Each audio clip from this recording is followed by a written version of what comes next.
Talk Today is brought to you by Subway, open 24 hours in Countryside, Anderson Square in Georgetown, and Centennial Towers in West Bay. And by the Ministry of District Administration. Explore your history, explore your land, explore your sister islands. And Cayman Airways. Call them on 949-2311 to book your nonstop flights to Los Angeles and Panama. And now, Barbados. And Digicel, Cayman's bigger, better network. And Doctors Hospital. Peace of mind is important when life happens. Doctors Hospital, always there for you. Call 949-6066.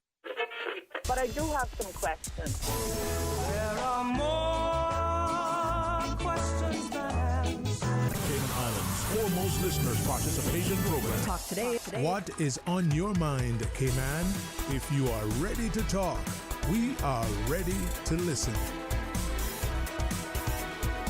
Here's your host, Sterling Dwayne Ebanks.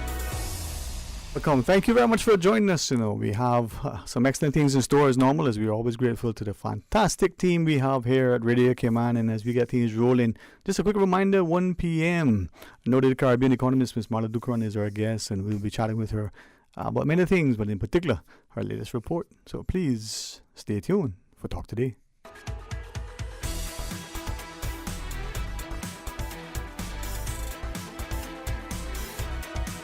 Talk Today is reminding you. Avoid any statements or comments which are abusive, derogatory, malicious, or defamatory. Do not use indecent language or make any statement that is false or misleading.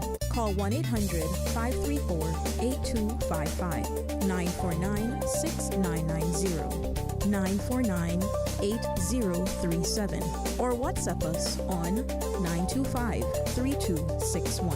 Email Talk Today at candw.ky. Let your voice be heard. And now, back to Sterling Dwayne Ebanks.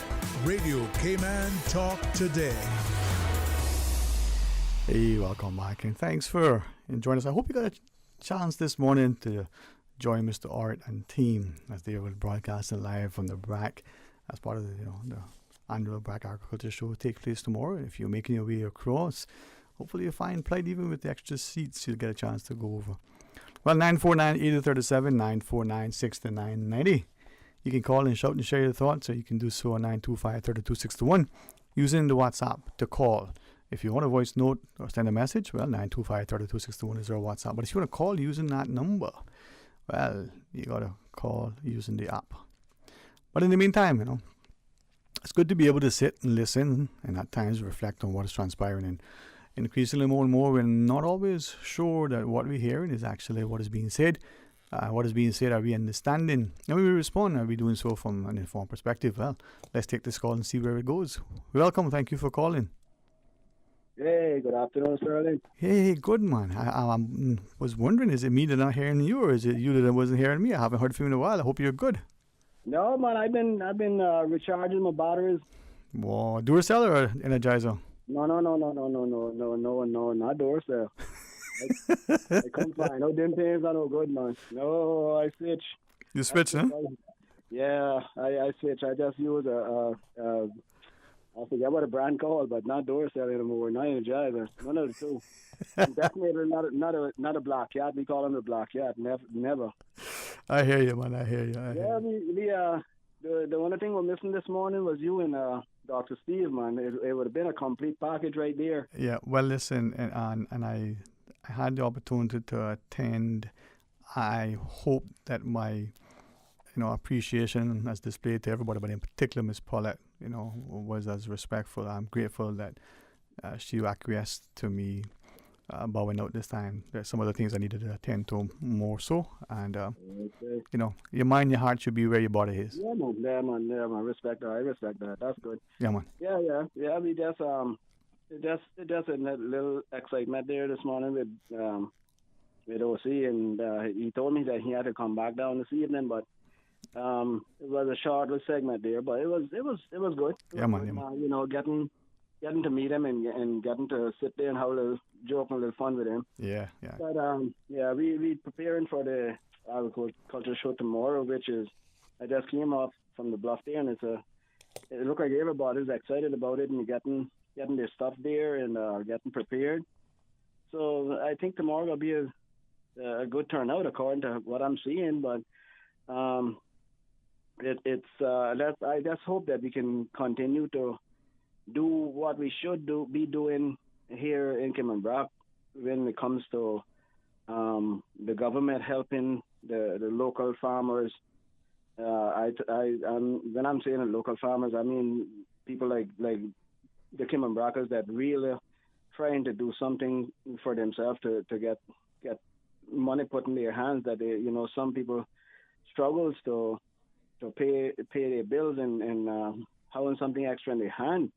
But lately it seems like we've been struggling here to get anything. I don't know what's going on, but I don't want to make it seem like it's in one hand to say that they're not getting us what we need. But then I don't want to be telling a lie neither to say we're getting what we need, because that would be a lie. And that is one thing I don't make a practice of telling lies. But right now we're really lacking what should be given to us in order for us to grow and do what we're doing. And I was explaining that to us this morning. We have to rely on one thing, Sterling, and one thing only. We can have the soil, but if we don't have the water, we are in trouble.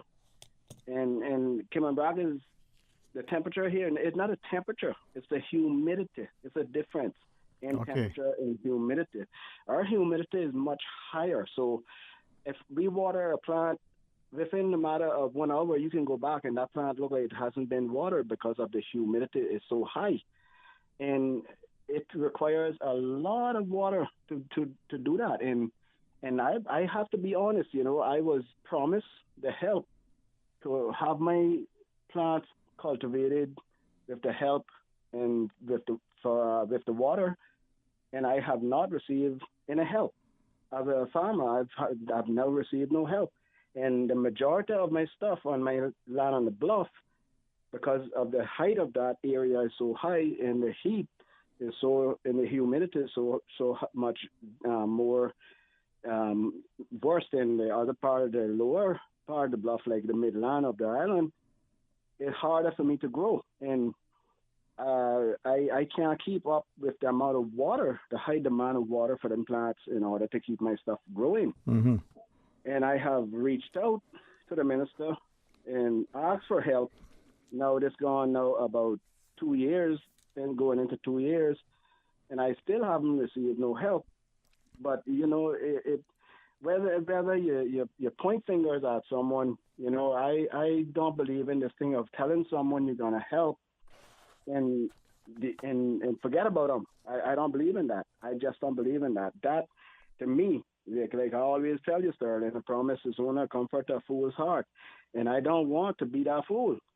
You see where I'm coming from? So yeah. It's good to know that we can grow, but we should be growing more, because if we have the help, we can grow. Because lately the farmers up here been complaining we don't have the fertilizers. We can't get the fertilizers. We can't get the proper pro mix soil anymore. I don't know what's happening, but they need to look in and consider Kimmenbrock again. Don't just promise us something when times like agriculture show coming around or something political. No. Let's put food on people's tables. Let's make sure that the farmers get what they get. Let us make sure that if they need water is adequate there. Because like I said before to someone, I don't remember if it was your show or it was C show, that I was told by my father-in-law that agriculture department is supposed to help with water. I have never received one free gallon of water from agriculture department ever. And I went into strict farming. I went into heavy duty farming full time from 2009. And I have paid for my water from 2009. I have never received any help. So it's good to know that people are still trying. They're still doing just to make the show go on. Because I spoke to a couple of people up there early on, and they say, you know what, we can't grow no more than what we grow in here. And the crop's supposed to be much larger, but they can't get the help that they need. And it doesn't matter who come around and talk about they're helping. They're helping maybe some, but they're not helping all. Mm-hmm. And that might sound political, but let it be, and I call a spade a spade.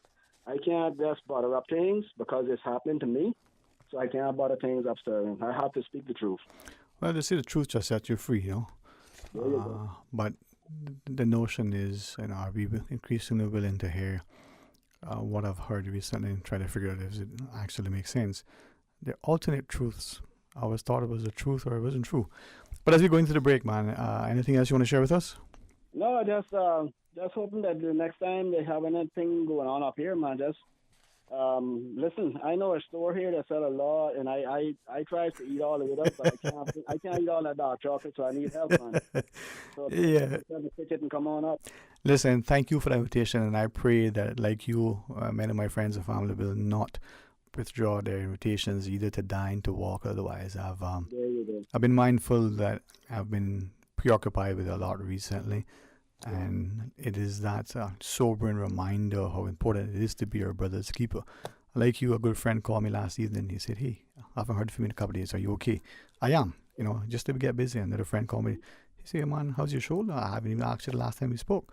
And that is the love that makes us a strong community. There you go. And that's right. That's true. Yeah, man. We're in a good space and a good time, and I'm glad that we can. So, thank you very much, and hopefully we get a chat very soon. All right. Yeah, man. We talk again, bro. All right. All the best to you. All the best. Yeah, man. Yeah. Thanks. All right. When we return, we have opportunity to talk about a psychiatric nursing assistant training program that's coming up. We know that imminently we expected the opening of the Points Unit Long-Term Mental Health Care Facility. So our chief officer and the director, and hopefully the Honourable Minister, will sit with us. So stay tuned for Talk Today. You know, as a little girl, I dreamt of traveling to faraway places and foreign lands. I tell you what, though, no more dreaming. I'm going flying with Cayman Airways. How blessed are we in the Cayman Islands to have a very own national airline? Girl, you can fly to so many international destinations without the hassle of connecting flights. On top of Jamaica, Cuba, and Honduras, you got non-stop flights from Cayman to New York, Miami, Tampa, and even Denver, Los Angeles, Panama, and child, they now have Barbados. Going to be a little cafe con leche and Hollywood Squares for this old gal. Make your travel dreams come true with Cayman Airways, offering non-stop flights for non-stop adventures in Panama, LA, and many more places in between. For details and to book, call 949-2311, contact a travel agent, or visit CaymanAirways.com. Find your dream car with a Cayman National Vehicle Loan. Enjoy 100% financing, up to 8-year repayment, and a 7% fixed interest rate for the first 5 years. For eco-friendly cars, we'll waive your commitment fee. This only applies to new vehicles. Call 949-8300 or email lending@caymannational.com today.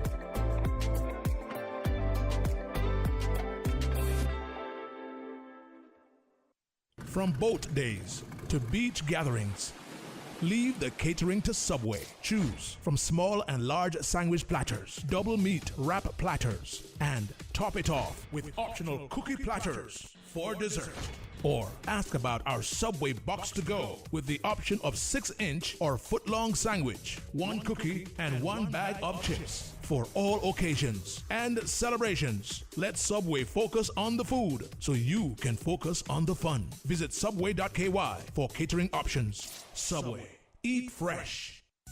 At Doctors Hospital, we know life happens, and usually when you least expect it. So when unexpected medical issues arise, you need quality care close to home. Located in the heart of Georgetown, our accomplished team of physicians and medical staff treat minor urgent conditions such as migraines, chest and abdominal pain, shortness of breath, burns, broken bones, open wounds, and more. 24 hours, 7 days a week with no appointment necessary. Peace of mind is important when life happens. At Doctors Hospital, we're always here just for you. Need to speak to someone? Call 949-6066.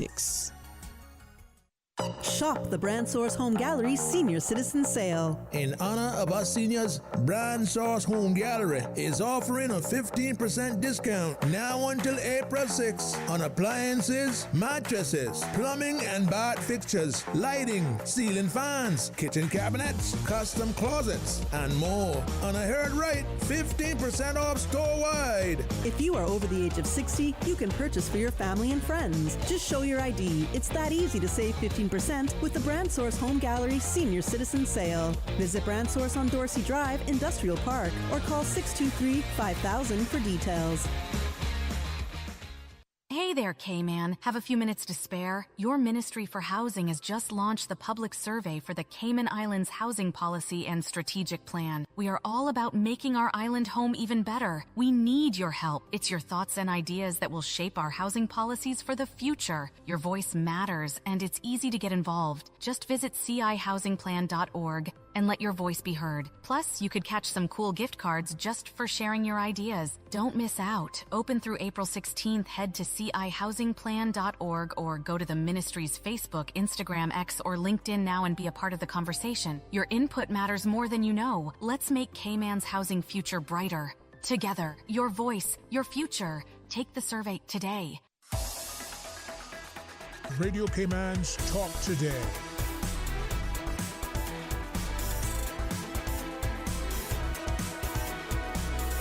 What is on your mind, Cayman? Hey, welcome back, and thanks very much for joining us. And it may only be, half an hour thereabouts. And if the Honourable Minister does not mind, I don't think anybody could tire of our company. Great conversationalist, but someone with a strong sense of community mindedness. And as we talk about mental health and health in general, with respect to our director over at the Points United, to you first, Honourable Minister.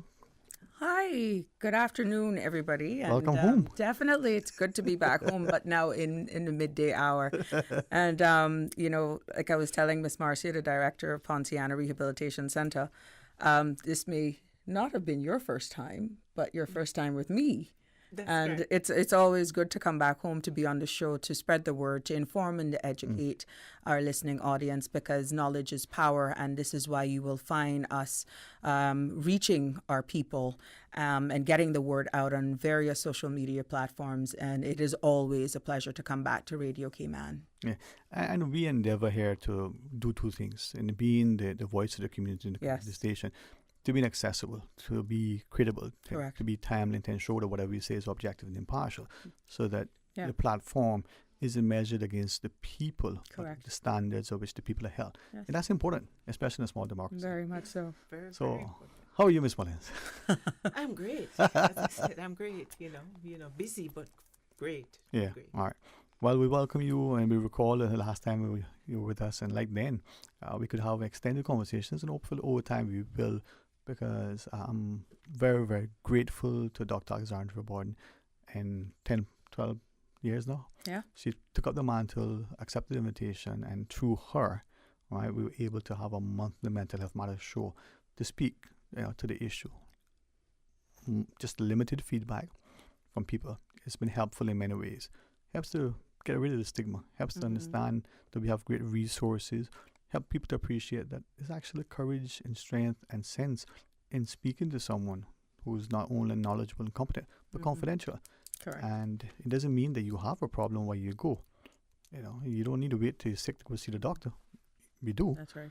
So that is why. And now this particular training program, if I might through you, Director Honors, help us to understand a change in the economy, a change in society, sometimes put increasing demands on the services of government, particularly. Yeah. With this, what is well, tell us what it is. It's a new and refreshing approach as well, is what we're hearing. It is, yes. And so we want to utilize this opportunity, the opening of Ponciana, to create possibilities for Caymanians. I was going to say young Caymanians, but Caymanians in general, to be able to find themselves in a position to have a job, to provide for themselves an economic opportunity for them to build their independence. Right. So that's really a good opportunity. No, I recognize that there were ongoing training sessions, or information sessions and the like, and there's one this evening as well. That's correct. And I want, if you would allow us to appreciate, not just the venue, the timing, but who, as you said, you want to say young Caymanians, but yeah, just people. So maybe you're looking for a career change. Maybe you are already in the medical field and you're thinking, I want to specialize in this area instead. Maybe you just come into the school. So what sort of demographic are you looking to hope to attract? Right. And so the profile that we had on paper was Caymanians between 18 to 55, as I've said in some of the information session programs, because of course the challenges will come with the cutoff of the age, but there was a significant reason for that, because of course the job will require a certain physical dexterity that persons will have. It's not a hard and fast rule with the cutoff age. And Caymanians, all genders, and I stand corrected, all genders. Yeah. We also are advocating for the males to come out, because what we have found is that we find the females coming out to these information sessions, and the clients that we will care for are both genders. In fact, we may have more males than females, and so we do need a pool of males to be able to care for some of these clients that we'll have. And this facility, as we understand it, for who maybe could benefit, it's a 24/7 facility, so the staffing will have to be there.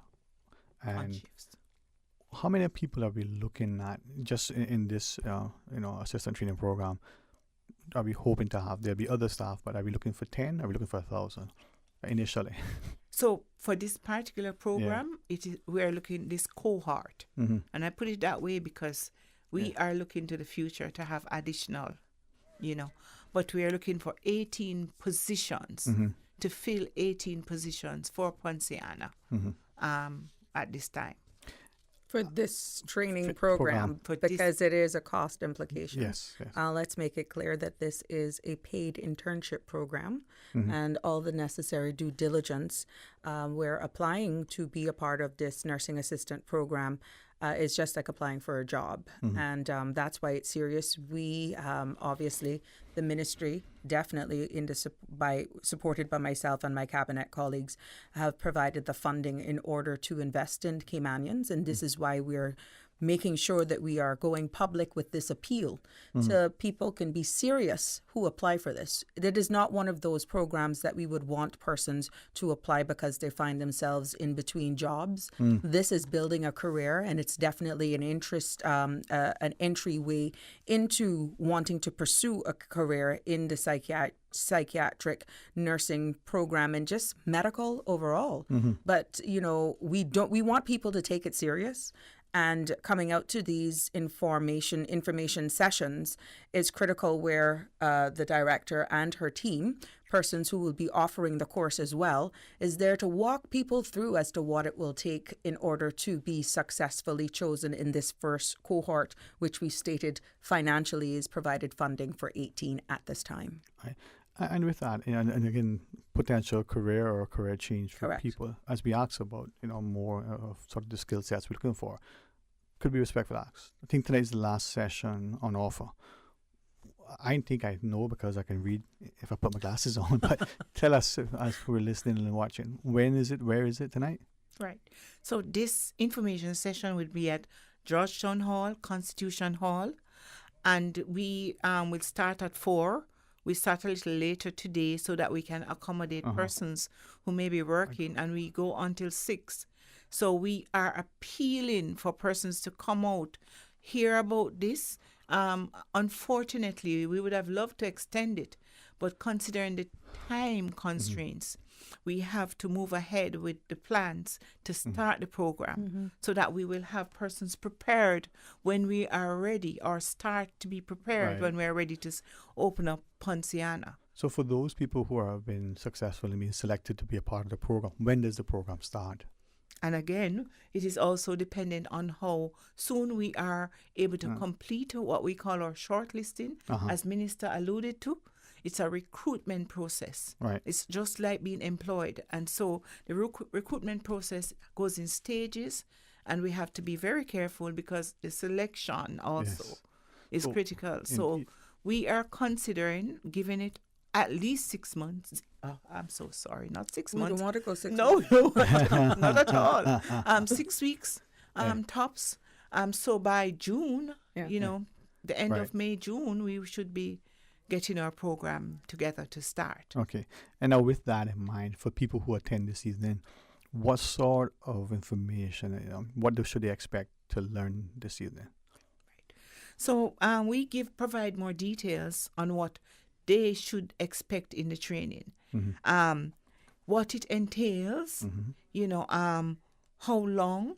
We speak about some of the performance measures that they will have to meet before, during, and after to continue in the program and be successful.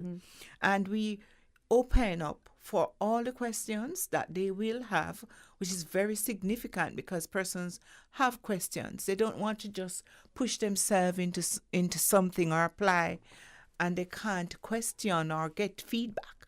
So, of course, that is a critical part. You come, you ask your questions, so we can address.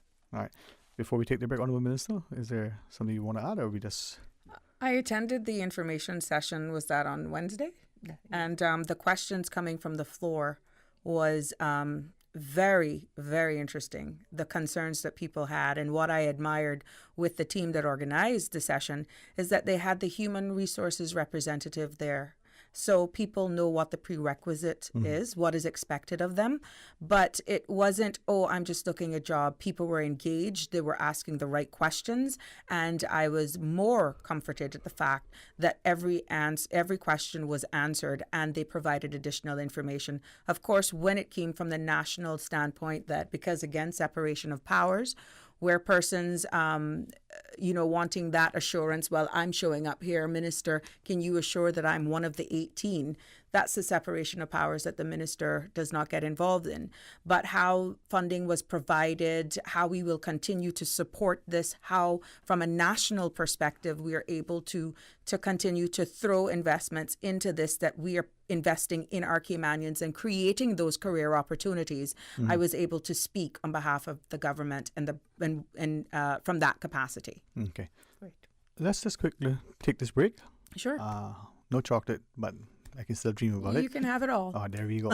When we come back, we'll ask our listeners to rejoin us. We'll tell you more about the information session this evening and the training program for Poinciana and the psychiatric nursing assistant training program. Please stay tuned for Talk Today.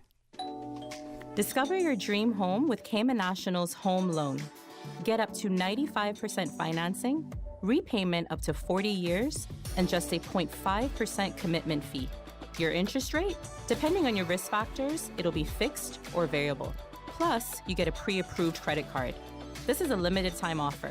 Dial 949-8300 or email lending@caymannational.com today. From boat days to beach gatherings, leave the catering to Subway. Choose from small and large sandwich platters, double meat wrap platters, and top it off with optional cookie platters for dessert. Or ask about our Subway box to go with the option of 6-inch or foot-long sandwich, 1 cookie, and 1 bag of chips. For all occasions and celebrations, let Subway focus on the food so you can focus on the fun. Visit subway.ky for catering options. Subway. Eat fresh.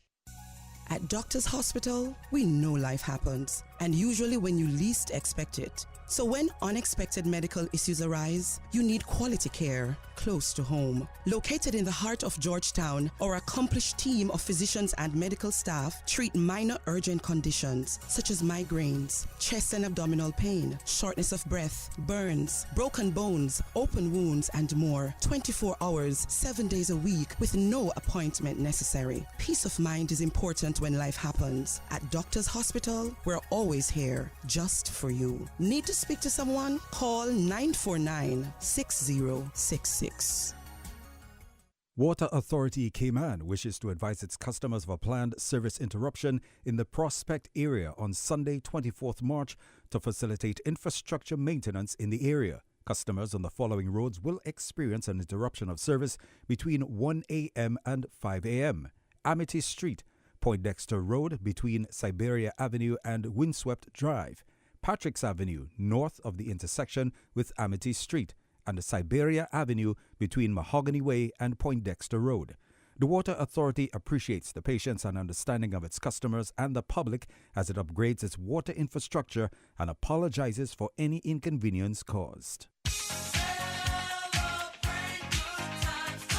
It's Digicel's 20th birthday bash, and you're invited. We are giving away 20 phones for 20 years. Win an iPhone or a Samsung smartphone as part of our anniversary celebration. Simply spend $20 or more at Digicel or be an active postpaid customer, and you could be our lucky winner. It's our way of saying thank you for 20 incredible years of connection and support from our amazing customers like you. Don't miss out on this epic celebration. Go to your nearest Digicel store today and join the party. Digicel, better connected. Hey Bobo, have you taken the pledge? What pledge? The Safe Drivers Pledge, to show your dedication to fostering a culture of responsible driving. Some of the accidents we have in Cayman could have been avoided simply by drivers being more vigilant behind the wheel. You're right, Our actions behind the wheel can have serious consequences. Everyone should make a commitment to drive safely. Where can I take the pledge?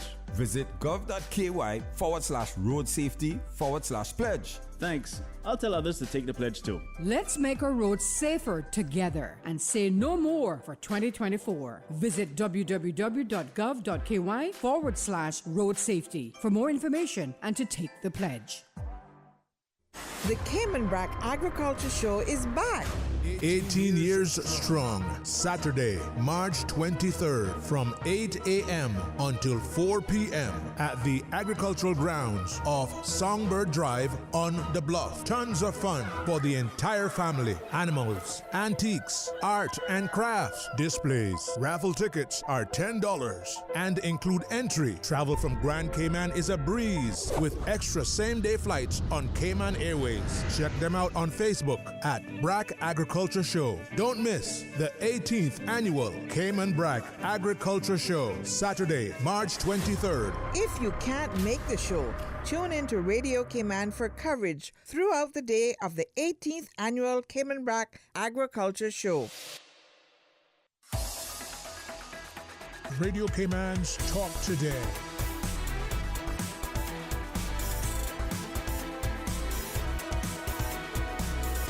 What is on your mind, Cayman? Hey, welcome back, and thanks very, very much for joining us. Thanks to the Honorable Minister for Health, Honorable Rubina Turner. Thanks very much, ma'am, for coming on board, and to our director. Never answered the question, but we'll do it after the next break. You want to ask it on publicly? No. You make sure to ask right. You see, she's teaching me well, right? Learn how to pivot. Okay. But I'm excited because we see an evolving time, and one of the things I wanted through you, if I might ask, in speaking to looking for 18 people in this first cohort, a 24/7 facility, trying to cater to our population that we all love and respect, but recognize there are significant considerations financially from the people, from everything. In asking our director, to maybe expand more on the training program, like not when it's open, because if we want to open that when as soon as possible, but asking that once it's open, we understand that we have many of our citizens in other jurisdictions. Correct. Is it then that we would bring them back as quickly as possible? What would that be okay to ask you, Mom? Excellent question. Sure. Okay. Excellent question. And that has been supported by myself, and to demonstrate the importance it is of me in standing to my word that we are going to bring our people home. To the best of my knowledge and what I have been reliably informed, is that this would be the first time, not once, not twice, but actually 3 times since being elected, we have actually made visits to Jamaica to check on the well-being and care of our people that are over there. So we are well on our way to receiving the confirmation as to when the facility will be handed to the Ministry of Health and Wellness. Once we get that certificate of occupancy and all the necessary checks and balances has been passed successfully, we will then be in a more informed decision to state exactly when the facility will be open. And in parallel with that, which is why it's so important for us to have key members of staff already onboarded, so that when that CEO actually happens, like all the computers and that sort of stuff is just there waiting to get going. Logistically, we would be trying to do and work out the way of getting our patients back home from where they are housed currently.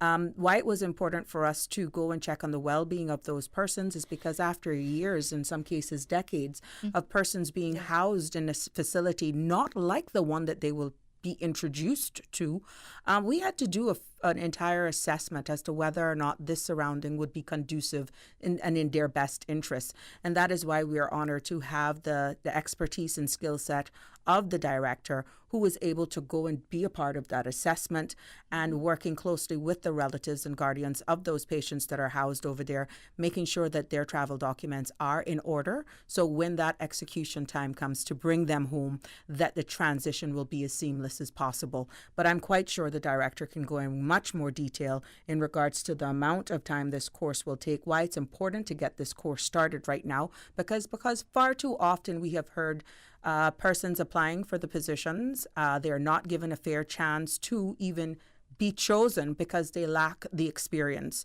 And for a position of this nature, we didn't see why there would be a problem in myself supporting it, putting monies behind it to invest in our people, but starting it now so that is not a barrier that one does not have experience when they apply for the full-time position. So sort of like when you building your We're house. preparing. Yeah. You kind of start your garden of your construction site so that when the house is finished, your landscape and guess is established. What? That'll be Caymanians that we are investing in, and this is a paid internship program. Madam Director, if I may then ask, and I am mindful of the time as well, but just we understand that to date the training and information sessions have been well received, well attended. Yeah. Could you give us two bits? One, like what sort of numbers thus far have come out of interest in saying, hey, this looks like a good thing, and then two, demographic in terms of age, gender, whatever information you can share so that we can. Right. Okay. So currently we have had up to 90 odd persons attending these sessions. And of course, we anticipate also that we'll have a good turnout this afternoon for this final information session. So far, we're looking at the applicants. We have had over 100 applicants already, and we are happy for that because, of course, it seems like it's well taken up. And I must go back to what the minister alluded to. One of the things in recruitment when we are going through is that we find that persons may not have the experience they require on island for positions, and this is why the course is organized the way it is with the initial training. So we don't just train them and leave them without the experience, but to have the on-the-job experience that they require for the program. And so we have had persons from between the age group mid 20 and up who have attended. Persons have come who are even over 60, and when I ask them about the age, Minister, remember, they were also saying, oh, I'm over the age group, is it that I wouldn't be qualified? And so again, there will be some flexibility for some individuals once we look at the profile and have discussions with them. And this is where I think, as I look at one quick note, if I might share with you one of this, as listeners, commending the government's continued involvement in recognizing that this has been something that long expected, and hopefully, as a public, we'll take it up, understand the intricate natures of the type of extended care. Correct. I can't verbalize all that has been shared, but we're seeing it not only as sensitive in time, but something that we may be facing increasingly. So, investment in our people. We have actually also observed, just in trying to get this facility taken over, opening and in operation, that there is a gap as well for continued care even after, because this is not a hospital. This is a rehabilitation center, and it's going to take a lot of information sessions such as these and sensitizing our community that these people are no longer stigmatized because they have a mental health issue. And that is, again, funding and support by government that will. We may even have to consider public-private partnership. But this is looking way into the future. And these are things that have become very topical now that we're at this juncture of trying to get open this center. So we are seeing that you have acute care, which is rendered now by HSA, and you have that interim gap where you're not acute, but you may not be well suited for Ponciana yet because of where the vision and the purpose of that facility is. So that may be another gap that we may have to fill. And then after Ponciana, there's another gap that we also need to be in cognizant of. Yes. So there are lots of discussion, but I'm very happy that the conversation is started. We have put some funding in here to show the people and for those persons interested in a career in this industry that we're serious about it and investing in our people. Well, I certainly appreciate it, and hopefully that not only during the training program, but any and every time I have opportunity, I'm on with your team, Madam Director, so that we can not just invest and make people aware, but we can also understand how this is that partnership. Correct. Any closing thoughts, Mom? Right. And in addition to what we're doing, I want to also advocate for persons who want to volunteer at Ponciana to also, they can contact us at ponciana@gov.ky. We are currently looking at that program on how persons can come in and volunteer. We are looking at ensuring that our document does not breach any of the laws that protect in terms of data protection. Patient confidentiality. So we are currently working that out, and we are reaching out to the Cayman population to volunteer and assist us in getting this world-class facility up and running for people of Cayman with mental health problems.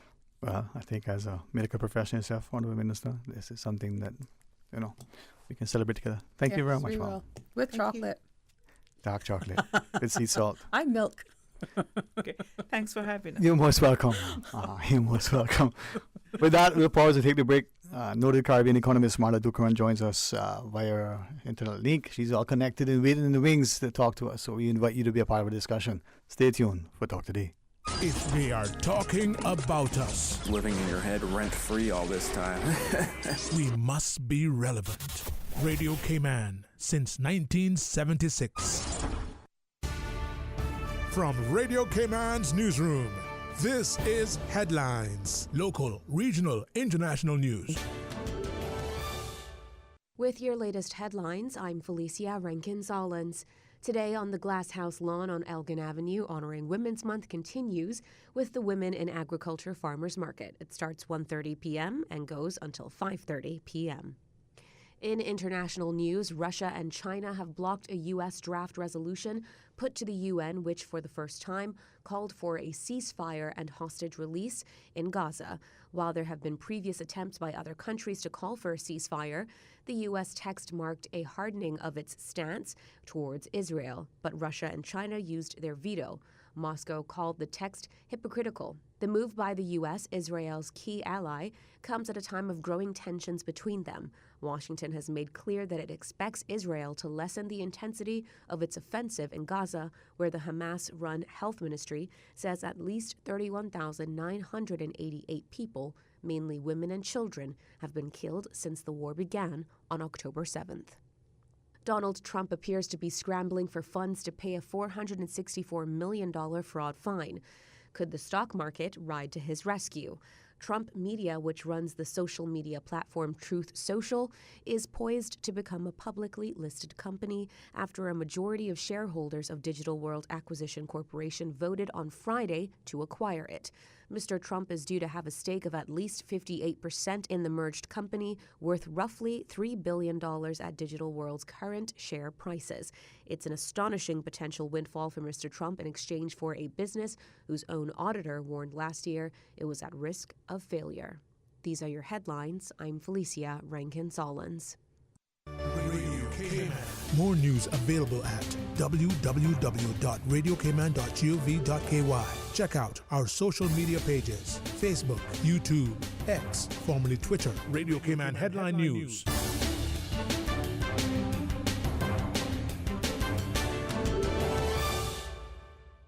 The Health Services Authority has over 120 world-class physicians offering the most comprehensive range of specialist services on island. Our dedicated team of professionals provide the highest quality care in orthopedics, interventional radiology, women's health, geriatrics, and a host of other specialist areas. We are a JCI accredited organization with a proven record of excellence. At HSA, we are committed to caring for you. For more information, visit hsa.ky.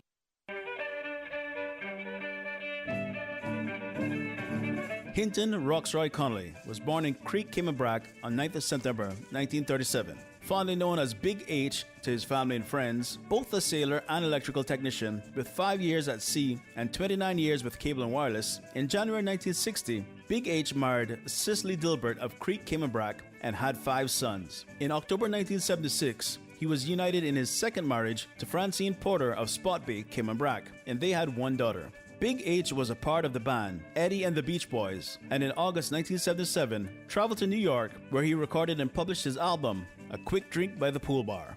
Big H could always be found at the Hilton, his backyard kitchen, which he built in the late 80s to house in yams and cassava he cultivated on the bluff, later converting it into an outdoor kitchen which was named the Las Vegas Hilton. Big H spent the majority of his time at the Hilton, and you would find him playing his guitar and singing his heart out while sipping on his 345 beers. He was known for having many cook-ups with his famous beef and pork. On the evening of Wednesday, 18th September 2019, 9 days after celebrating his 82nd birthday, Hinton passed away peacefully at the Health City Hospital in East End, Grand Cayman. He was the proud father of 6 children, along with 17 grandchildren and 11 great-grandchildren.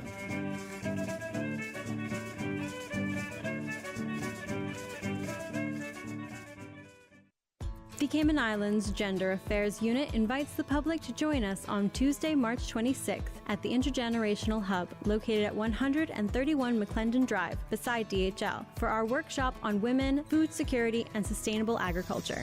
From 10 a.m. to 1 p.m., participants will dive into key topics crucial for success in agriculture. You'll learn about the environmental and agricultural policies, practices, and programs implemented by the Cayman Islands government that could benefit you. Discover strategies to navigate agriculture in the age of climate change. So mark your calendars, spread the word, and join us in celebrating the remarkable women shaping our agricultural sector. For more information and to register, visit frc.gov.ky.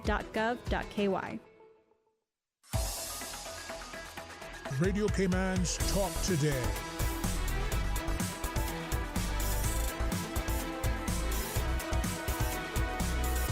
What is on your mind, Cayman? Hey, welcome back, and thanks very much for joining us, and thanks then too for the opportunity to have had that conversation with the Honourable Minister for Health about the imminent, opening of Poinciana, but more in particular that training program for the psychiatric nursing assistant. So this evening at the Georgetown Town Hall, or as it's been aptly renamed, the Constitution Hall. But now, with a great sense of excitement, both for speaking to a noted academic, but someone whose heart and vision seems to resonate with the Caribbean people in a most amazing way. Caribbean economist Ms. Marla Nukaran joins us. Good afternoon. How are you? Good afternoon, Sterling. Are you hearing me? I am, and I trust and pray that you are able to hear us better than normal or as good as before. Yes, just fine. Thank you. And thank you so much for having me on your show again today. I really appreciate it. Okay. Well, we're trying to leverage our technology, and as much as we would welcome you personally in the studio, we hope that this allows us to be able to benefit from your counsel. And thank you for taking time out of what I know to be an extremely busy schedule for sharing directly with us. It is my pleasure, Sterling. I look forward to this discussion and also to questions that we will receive from your callers.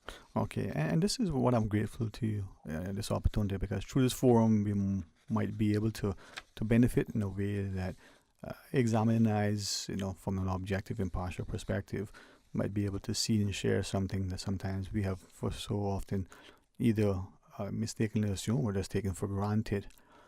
If I might, you've authored many reports, from the great work emanating through CEC to the benefit of both the Cayman economy, but its positioning globally, to your recent one on tourism.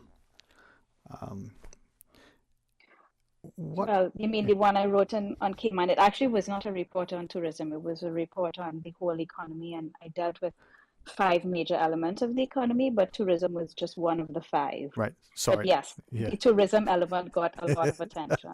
and I must apologize because it did. That's okay. Yeah, it did for me as well, only from the extent. And if I might share this publicly so that anybody listening isn't saying, oh, but he's not his usual objective, impartial self. I try to be. Tourism raised me. It was my father and Captain Nordis as two of the first who were, sort of, that he was now called, the Northern operators going out there trying to eke a living for their families in between trips of island on the ships that plied the high seas, right? And as a young boy, if I might just share this story with you as we get into it, the rest of the report, tourism was not a thing that was just an extension of a hospitality. It didn't have the formality in the marketing and the sort of government commitment that it seems to have taken on in decades. But as someone who understood to some extent that you paid for something either through a barter system or through physical cash, he could, per person, earn more, 3-4 times more in the 70s and 80s than is being earned today for the same trip. And I have to look at it and go, but does that make sense? And maybe at some point later in our discussion, if I could revisit that and ask you, from an economist's perspective, not just accounting for inflation and all other things, is that normal? Is that progress? Is that beneficial to the country as well as to the individual? Sure, I'm happy to touch on that. I think what you're alluding to, which, as you say, raised you and your family, is what is now termed community-based tourism. Mm-hmm. And actually, that to me is the more beneficial model to the economies of the Caribbean based on how we're structured. And, it's unfortunate that in the discourse that followed the release of my report, it was suggested that I had said that tourism is bad or we shouldn't have tourism, which of course is not what I said. If anybody read my report, you would see that, as a matter of fact, I made some suggestions as to how to make it better. So, every country on earth has tourism, even the wealthiest countries like Dubai, for example. Tourism is a big part of their economy. Even the most remote countries on earth, like Bhutan or even North Korea, they have a tourism sector. So in no way or form would I ever suggest that tourism should not form part of our economy. It's just not if tourism, it's how. How is it best to structure the sector so that the benefits outweigh the costs? Because we know there are costs. There are costs to the environment, there are costs to our local culture when you have more foreigners than locals on shore at any point in time, and so on. Yeah. So when you look around the Caribbean, there are countries that I think got this model right. I think Dominica is the one that stands out in my mind as being the most community-based tourism that I've experienced in the Caribbean, where you really truly get to experience the country, the culture, the cuisine, the music, etc., whereas the kind of model that more and more we're gravitating towards in Cayman is more of that very foreign-based, foreign taste tourism product, with the large foreign brands owning very large hotel complexes, which I'm not bashing that. I'm just saying that that is less of a community-based model. It is a highly import-based model, and therefore you have more outflows of foreign exchange than you would have if you had a community-based model like existed when you were a child stealing. And that is the point I was trying to make. And we have to always bear in mind the costs, the pollution, the waste, the ecological damage that we do to our natural environment, which, by the way, the natural environment and the culture is why people come. But this is right. Yeah. And if you destroy that, then you're destroying your tourism product. But I think we are probably doing a disservice Yes. by focusing only on tourism in this Right. discussion so far. No, fair enough. And I do apologize for hitting that first, but I must share that following my earlier discussions, and I reread, your piece, and I did not see any negativity. I didn't see it being anything other than a good way for us to assess something that sometimes we don't.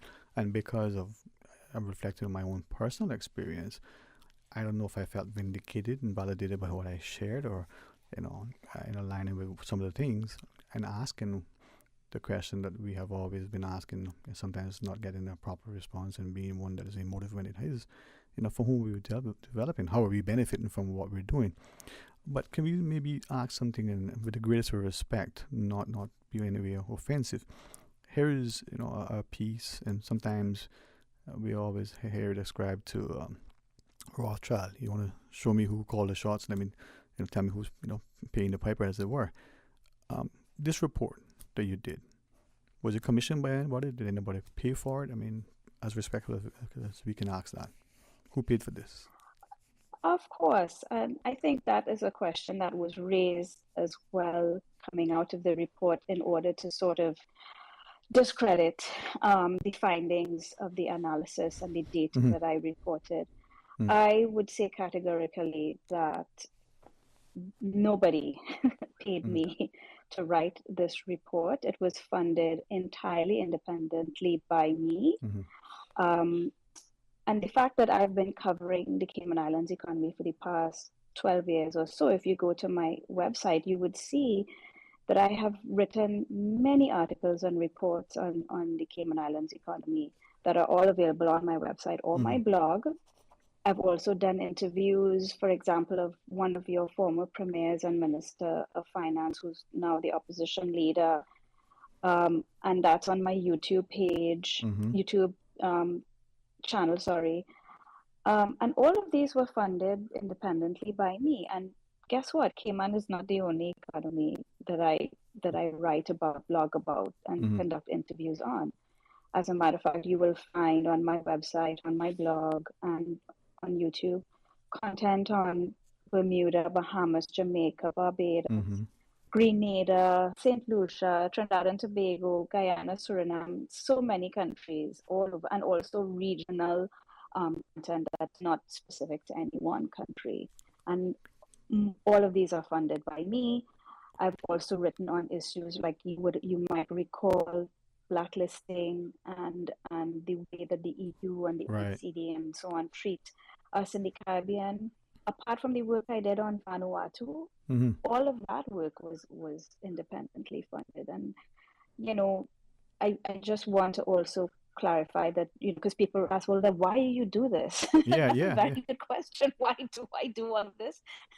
But this is my passion, right? I'm very passionate about the Caribbean. Yeah. I'm very passionate about us becoming a better society, each of us individually as well as us collectively. And I am very passionate about economics. And one of the things that I say very often, and actually it's a quote that's on my website that I want to read, because it's something I say all the time. I think as an economist, it is our responsibility to deliver solid analysis that is honest, dispassionate, and data-driven. Most importantly, being willing to say what needs to be said, even in the face of negative fallout or political pressures.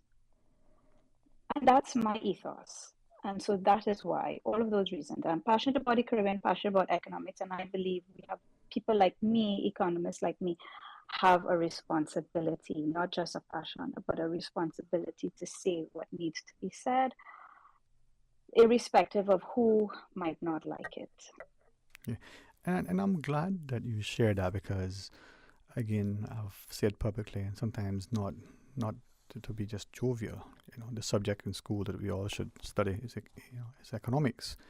But as I listen to you, I'm thinking that a society where the lawyers exist and are silent is a society that is weakened because perhaps access to justice is not only delayed but denied.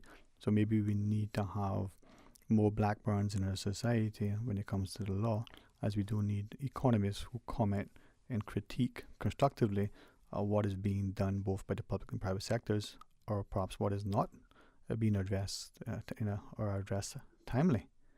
So then your impetus and motivation for this, then how do we become inspired by that and make sure that in reading similar reports on our own economies, we take up your academic prowess and review other things where we might be able to borrow from their successes or analyze and perhaps position ourselves to avoid some of their pitfalls. And it's important to do that. I think that when you look at other countries and the way they've managed, it does offer you some insight as to what's right and what's wrong, what works and what doesn't work. I've said for many years that the Cayman Islands is the best run economy in this region. And I can still say that. I have to say Jamaica is a close contender. I think Jamaica in the past 10 years, 12 years has made tremendous progress, more progress than I've seen any other country make in this region. But yes, you're right.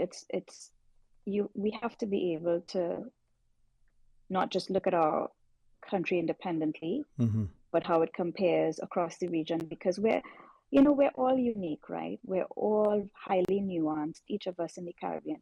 But there's a lot that we share as well. We have a lot in common, and we can learn a lot from each other's successes and mistakes. Right. We do have a caller joining us, and as we go through the report, because I would like very much to look at those 5 years, in particular some of the other 4, and ask other things. Let's take this caller first, if that's okay.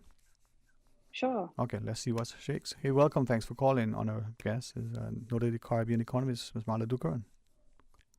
Good afternoon. And to you, how are you today? I'm excellent. If life is any better, I'd be in heaven. I thought you were going to say life is any better, you'd be my brother one, but let's make sure, Ms. Marla, you can hear us okay, right? Yes, I'm hearing very great. clearly. Good afternoon, caller. Good afternoon. I'd like to thank you for taking the time to come on and talk with us. When I view your report, I consider them to be done in, what should I say, I think you're doing this from a politically, economic, and otherwise mature perspective. I think one of the problems that we have in the Cayman Islands is that when constructive criticism is offered, it's often viewed as an attack. And that's most unfortunate. And one of the things that I would like to see Cayman be able to achieve in the relatively near future is political maturity. Because without it, our future is going to be dim. So I thank you for your time. All right. Hey, thanks very much. Ms. Marla? Thank you. I appreciate the comment. I mean, by no means did I mean to or intend to attack, and I don't think my language was, of that persuasion. But I know that sometimes it can feel like that for a policymaker when I say things like I have in the report, when I say things like, you've had an inequality problem that hasn't been addressed since the data was last collected in 2007 and 2015. I know that sometimes to a policymaker it could feel like an attack because I'm saying you haven't done anything about it. And worse yet, you haven't measured it since 2015.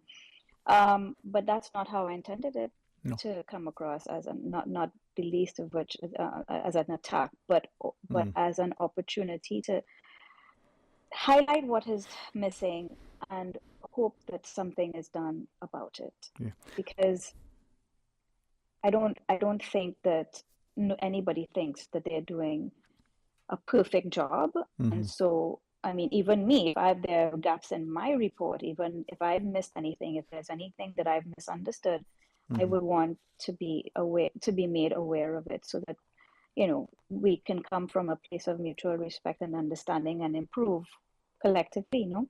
Right. Well, I certainly want to, you know, maybe get into that. But let's take one of the call, and maybe I'll ask if we just hang on a second to go through. But let's take this call. Hey, welcome. Thanks for sharing. Yes. Hi, Sterling? Yes, sir. How are you?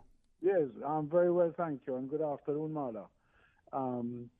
One of the things I think the listening public would welcome is economists are slightly mysterious. I'm not sure that people understand exactly what you do and why you do it. And I think a word to explain the answer to that would be very useful for the public. Where are you coming from? What's the basis for the conclusions that you come to? And what is the role that you see yourself as playing? Sure. I didn't get the very last piece. So what motivated this report? Why do I do this? But the very last piece, Sterling, could you repeat what the caller said? Caller, you still there? Yes. Okay, would you repeat it for us? The very last piece. What is the role of the economist? Why do you do this? And where do you get your information from? And basically just an understanding of the role that you see yourself as playing. So the last piece is the role that you see yourself playing. Okay, got it now. I got it now. Thank you. I appreciate that question. All right, thanks very much. Very good question. Okay, so where do I get my data from? I mean, it's a lot of questions. So help me, Sterling, to make sure I answer all of them. But I'll try. I get my data from official government sources. So in the case of the Cayman Islands, the ESO, the Economics and Statistics Office. There's also data that comes from places like the CTO, the Caribbean Tourism Organization, CIMA, the Cayman Islands Monetary Authority, but all of my data is from official sources. This is not data that I've gotten from some site, some random or obscure site on the internet, okay? So, and the basis of my reports, to answer the caller, the basis of what I have written is, first of all, data that is provided by the government, provided by the ESO, the CIMA, tourism data from the government website on things like work permits and so on. So all of the data and all of the analysis is based purely on government and official sources. And that is the basis of my analysis and the conclusions that I draw. I've also used some data, for example, where I calculated fiscal multipliers, when I talked about fiscal multipliers, that was an IMF report, which is, again, a trusted and reliable official source of information. So there are reports and that I have cited in there that are outside of Cayman.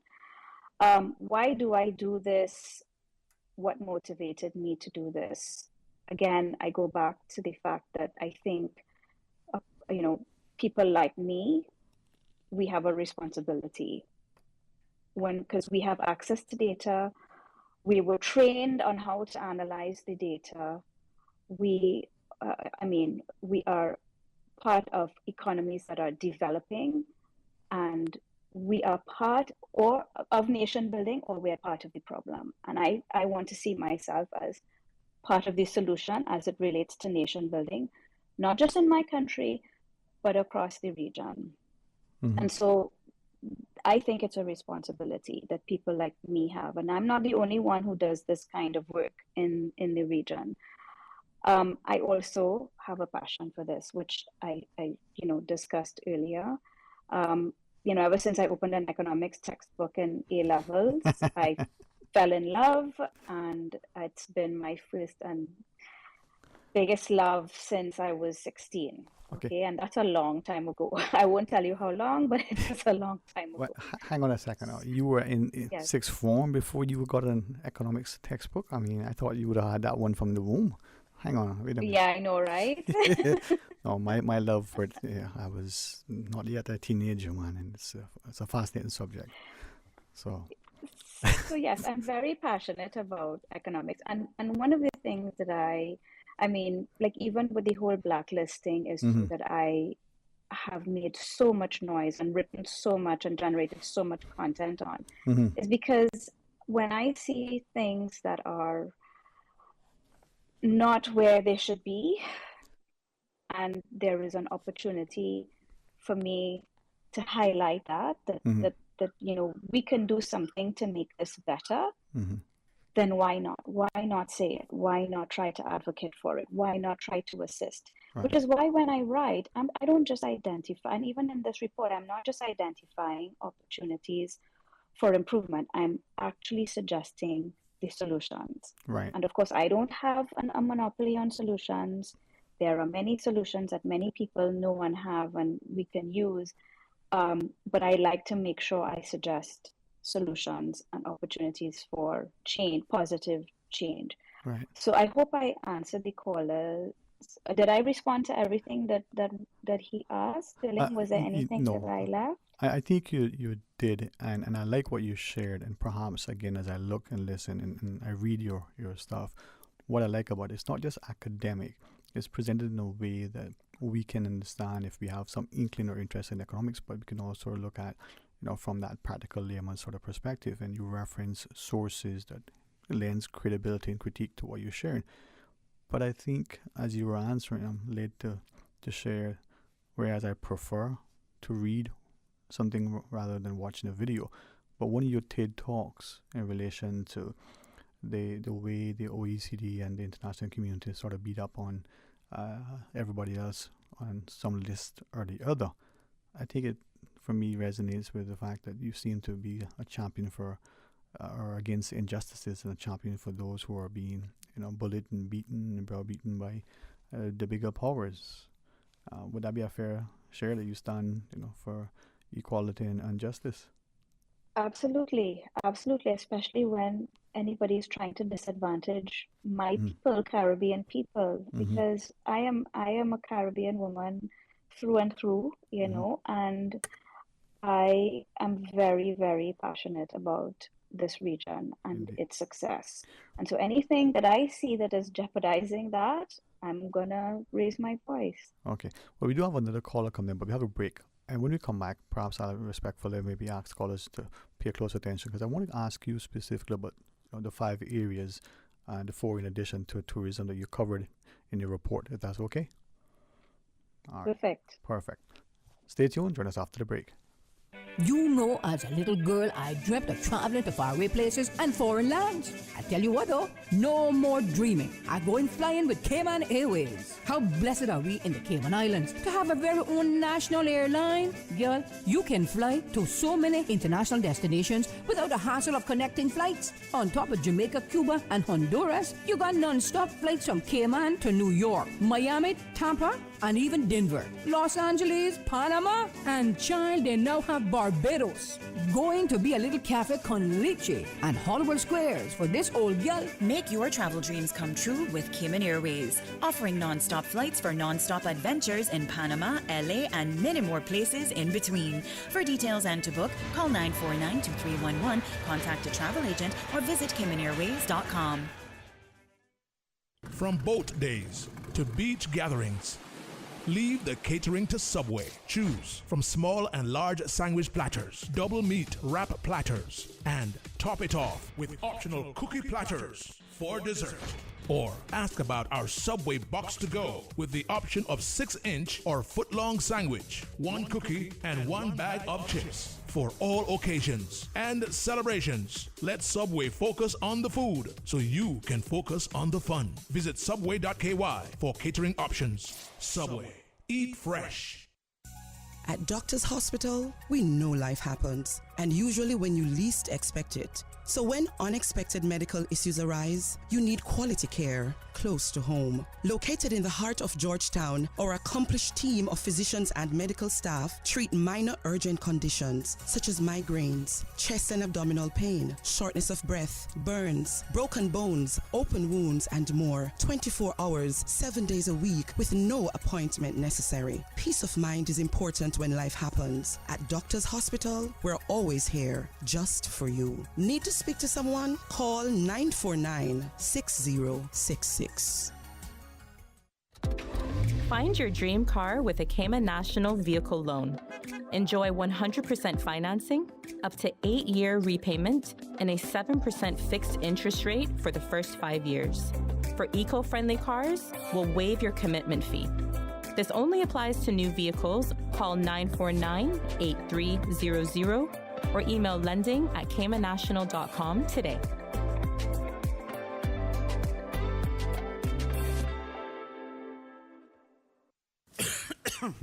You don't sound too good there, Bobo. Yeah, you know how it is. With the kids back in school, every other week they coming out with something, and then I catch it. Sound like it catch you. But for real, brother, flu season is here and COVID is still around. You gotta stock up on things like medicine, vitamins, and minerals for you and the kids. You know what they say, prevention is better than cure. At ValueMed, our pharmacists can help manage flu symptoms and provide guidance on vitamins and minerals to best support you and your family's overall health. Visit ValueMed Pharmacy on Walkers Road or Bodden Town, or WhatsApp your questions and prescription refills to ValueMed on Walkers Road at 926-1662 or WhatsApp ValueMed in Bodden Town at 916-5511. Live happy, live healthy with ValueMed Pharmacy. Has the circus come to town? No, it's A.L. Thompson's 2-week blowout sale from March 15 through March 30. Get under the huge tent outside A.L. Thompson's to save big. Save up to 75% on lighting, electrical, plumbing, paint, and hardware. Save up to 75% on housewares, building materials, and the ever-popular scratch and dent appliances. Take advantage of this savings while they last. It's March blowout under the tent at A.L. Thompson's, Georgetown. In life, the more you have to lose. The more you love, the more you worry. The more people rely on you, the more you have on your mind. I have peace of mind, knowing that whoever I care about is protected by the very best. With Sagicor Life of the Cayman Islands, you'll have critical illness coverage and life insurance to help you protect what matters most. Call 949-8211 for more information. Radio Cayman's Talk Today.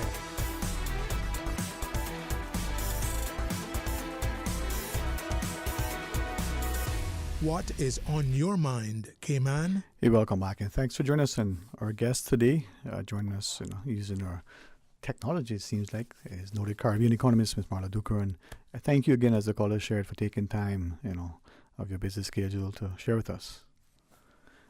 It's an honor to be here. Well, you have generated much interest, and we have a number of callers, with our callers in tour. Try to see if we can take them as quickly as we can, because I want to ask you respectfully to go through the rest of the report. But let's take this next call. Hey, welcome. Thanks for calling. Good afternoon, Mr. Sterling. And to you, sir. How are you today? And Ms. Dukaran. Good afternoon, sir. My name is Mr. Brown. I do music, etc. I would like to know if we attract, for example, high net worth individuals, singers, for example, to the island. Would that strengthen the economy? Does stuff like that strengthen the economy? And what are some things that you could probably suggest would strengthen the Cayman economy?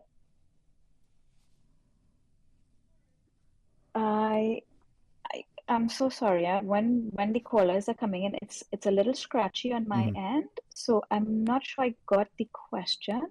Mm-hmm. Could you possibly repeat for me, please? Yeah. Would attracting high net worth individuals to Cayman strengthen the economy? And attracting high net worth individuals. Yes, ma'am. Would that strengthen the Cayman economy. People like, for example, the big time singers and artists, skilled people. Would things like that could that strengthen the Cayman economy in your opinion? Okay, good. That's a very good question. And actually, I'm glad you asked it because it's one of the issues I dealt with. If I might just go in to respond straight Yes, away, yes. Sterling, is that okay? That's fine. Yes, Okay, please. thanks. Thank you. So now, one of the things from a economic development standpoint that we lack in this region is capital. After most of us became independent, our economies were quite poor. Of course, Cayman is still a British overseas territory, so you didn't have the same development trajectory we had across the Caribbean. But still, Cayman did not have the kind of capital stock and capital flows into the economy that the larger economies in the global north, for example, would have had, however they got it. So small countries have to attract capital. And where does capital come from? Capital comes from wealthy individuals and investors as well as other countries. Okay. In your case, you would have had capital flowing in from the United Kingdom, but also you have had a lot of foreign direct investment, just like we have across the Caribbean. That's where most of the capital that we have coming into our countries from overseas, that's how most of it comes, through foreign direct investment. That means you have investors who are residents abroad that are high net worth, that are wealthy, and would like to come and open some business in our economies, whether it's hotels, whether it's shopping malls, whether it's supermarkets, etc., etc. And so, to answer your question, whether we should attract high net worth individuals and whether it's good for the economy, the answer is yes. You've already been attracting high net worth individuals, and yes, it's good for the economy. But, and there's a but. There's always a but, right? There is. Okay, so here's the but. The but is, in the first place, we have to make sure that when we attract foreign direct investment, we're attracting it for the right kinds of sectors, for the right reasons. So let's just say, for example, we've had a situation in Trinidad many years ago where we embarked on a development strategy called import substitution industrialization, which was a disaster, meaning let us produce everything we consume right here in Trinidad rather than import it. We had actually a manufacturing plant to produce cars, assemble cars in Trinidad, if you could imagine that. It was the most ridiculous thing. I remember my mom was on the waiting list for, I don't know, must be a year before she got this Toyota Corolla, you know. But the point is, we were not able to assemble these cars in a manner that was as efficient as the Japanese and the Toyota plant in Japan. So obviously we were doing a disservice to our economy. So my point to you is not all foreign direct investment is good, is helpful and supportive for longer term economic benefit. Okay, so you have to be very careful that the investment, so that's one but. You have to make sure that the investment coming in is for something that makes sense for the long-term benefit of your people, not for the short-term benefit of a few. The other thing is that many times we find that when an economy runs into trouble, as all economies will from time to time, you know, we have something called the business cycle of boom and bust, where things go well, and then you have something happening like the global financial crisis or COVID, and things don't go so well. There are some risks that foreign direct investment, just when things are not going well, right, the investor wants to pull out. And we saw that in some cases in the region, in the banking sector, when things aren't going well, the Canadian banks all of a sudden want to, you know, pull up their stakes and run. Right. And and I'm not picking on the Canadian banks. It It was happens just in the many example. industries. Yeah. And tourism is an example too, where sometimes the large foreign brands, when things don't go so well, they decide, okay, I want to leave, and then they leave a property that has to go into bankruptcy and sometimes may fall derelict and things like that. So that's the other but. Right. We have to be sure that we have a commitment from these investors for the long haul, for the socio-economic development of our country, not just for their investment returns. Of course, they need returns, right? Otherwise, they won't come. They will find somewhere else to get returns. But did I call But this we question? have to make sure. Yeah. Sorry? No, go ahead. Sorry. I was going to ask. That's okay. Yeah. But yes, we have to make sure that they're there for the long haul in good times and bad. It's like wedding vows, in sickness and in health, right? Yeah. But maybe like a Lord Larrow song though. Maybe a driver's license, a marriage license should be like a driver's license, right? It should be renewed every so often. Yeah. So those are the buts. Those are the things we have to think about. And I think I want to say finally that one of the other things we need to think about is, and I know this is not something Cayman necessarily thinks about, but I think you should. All of us are highly import dependent, right? That means we need foreign currency. We cannot take Cayman dollars or Jamaican dollars or Trinidad dollars and go to the United States and spend them, or wire them to our supplier in the United States for goods that we want. We have to wire them or pay them US dollars. So we have to earn the US dollars, right? When you have foreign direct investment coming in, that investment has to yield sufficient returns, and then the investor wants to take his returns back home. And so he needs foreign currency to take it back out. He can't take back out Cayman dollars, can't do anything with that where he's from. So sometimes we've seen countries run into problems where there isn't enough foreign currency, and it puts a strain on the economy when the investor wants to take their dividends, for example, their investment earnings back out to the country. So yes, it's good. We need foreign capital. We need foreign direct investment. But we have to bear in mind what are the other conditions that we have to get right to capitalize on the foreign direct investment and make sure that it doesn't end up to the detriment of our country. I want to take maybe one other call and then maybe suspend some in order to ask you other things, because as you were speaking, I'm thinking about jobs creation and some of the other aspects of your report relative to our economy.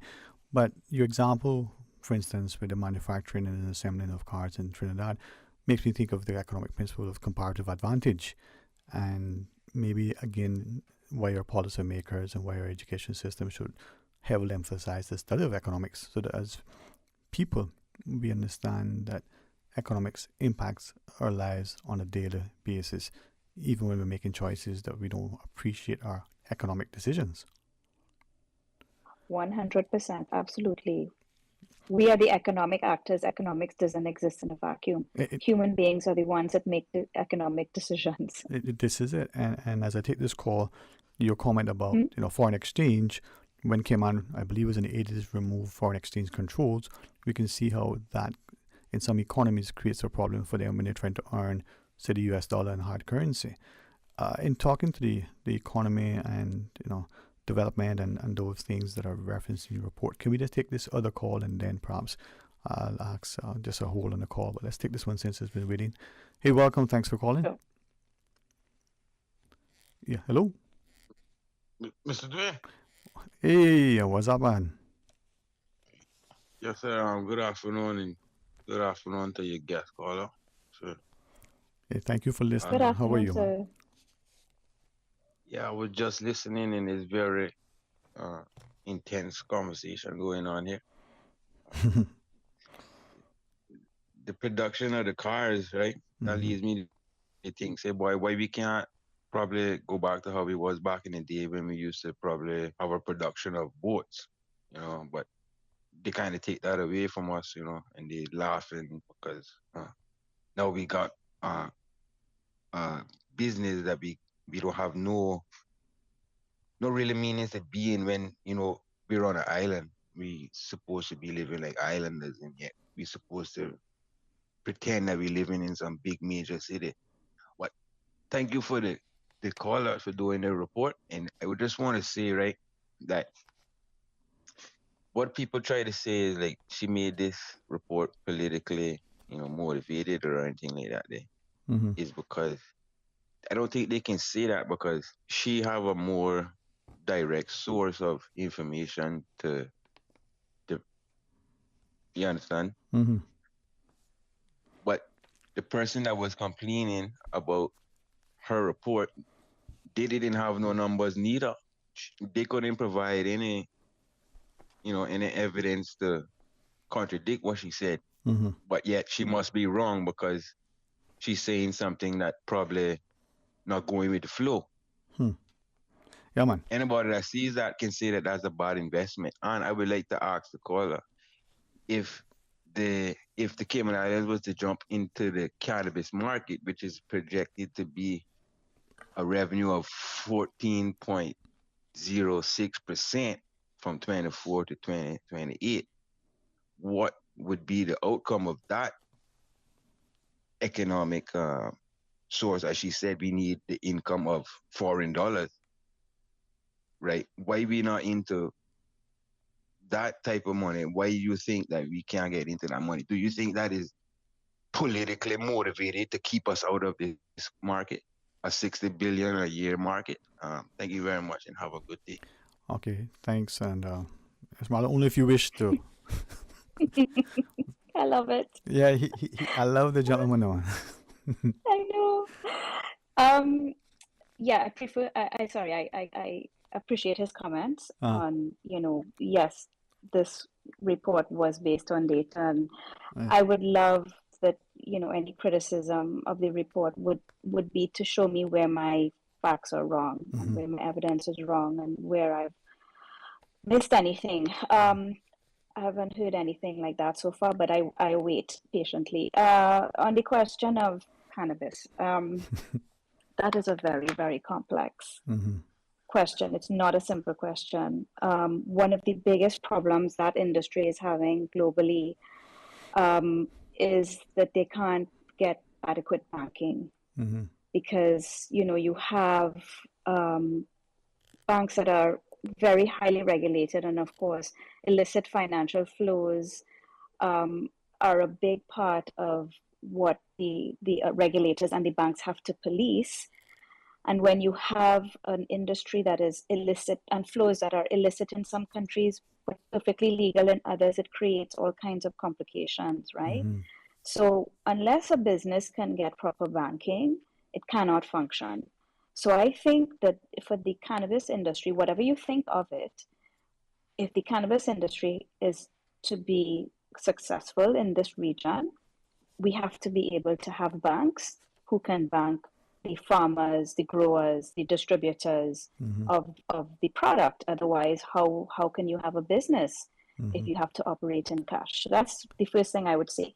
Personally, I think that, the cannabis industry, Stilling, do you know, before I get into that, do you know what is the number one killer of people in terms of a substance, number one killer of people on earth?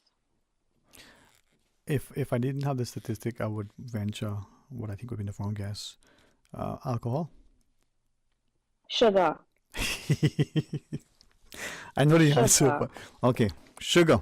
Right? Illegal, yeah. Sugar. So that is something that kills and damages more people on earth than alcohol, than cannabis. Right? And yet it is poured into everything that we eat and drink. So, those who argue that this is a harmful substance, indeed, it can very well be a very harmful substance. And therefore, it has to be treated with caution. You would not want minors to be able to get their hands on it because it can really damage their brains, etc., and their organs and so on. You would not want that it becomes something that is abused. But what is abused more than sugar and alcohol and tobacco? Right. So there are all kinds of valid arguments on both sides. I would say that it's a very complex discussion to have. I don't have all of the answers, but I think that it's one of those things that if we were to decriminalize it and focus attention instead of policing, focus attention on education and regulation, we would probably have a better outcome than we do right now. Right. It was very instructive that when Jamaica and now Barbados, both under IMF programs, meaning both being what's the word I'm looking for? Both being managed under what we know as the Washington Consensus. Yeah. That was when they decriminalized marijuana in both countries, when Washington had a very influential hand on their policies. So it says something. It says that even Washington recognizes that this is a commodity that can have potential positive socioeconomic impacts if we were to create an industry around this that people can regulate properly domestically and can use to their benefit, not use meaning smoke, meaning use as an industry, Yes. right? Yeah. So we know that there can be benefits, but it has to be done right. And like I said, getting the banking done, getting the regulation, two of the more fundamental things that we have to put in place. But indeed, sugar for sure is the one thing that nobody talks about it, but it's the biggest killer. So maybe we need to be regulating the sugar. Yeah. No, and thank you for answering that, because I said if I did not know the answer, I would hazard an informed guess, right? And we've had physicians here who say that it's more addictive. Sugar is more addictive than crack cocaine. And we don't see the sort of cost. If I might, though, I know we're going to take the break and at 1:57, but can I read this to you? One of our listeners says, please let your guests know that I so enjoyed her report. I thought it was spot on. I was hoping that our government would take it as a good, quote-unquote, free resource for them to use for the betterment of Cayman. We have a number of other similar comments from many listeners who are really appreciative of what you're sharing. Thank you for that. Thanks for sharing it, and thanks to your audience who wrote it. Yeah, and not that this should matter, but for those who listen, many of the unsolicited comments are from people I do not know, and they've all been positive. So I think that question from the gentleman earlier who was saying, what was the impetus for it? What role do you see it playing? I think this country is desiring and sort of yearning for constructive, objective, timely reports like this for us to be able to critique, be able to question, sometimes challenge, but sometimes champion what we're doing so that we can do so with a view that we're getting not only value for money, but an understanding of what we're doing or what we're not doing or why we're doing it and why we're not. With that, though, as we go into the break, can you set us up for the next segment after the break? You touched on a number of areas in your report. Just briefly, what are some of the what were those 5 areas particularly, and then could we get into that after? So yes, I touched on jobs, on growth, tourism, financial services, and construction. Okay. So we can get into those topics more fully when we return from the break. Okay, thank you for that, because I think that your time here is invaluable and we greatly appreciate it. So thanks for joining us. And to our listeners, when we come back, Nordic Caribbean economist Mr. Marla Dugan will still be with us. Stay tuned.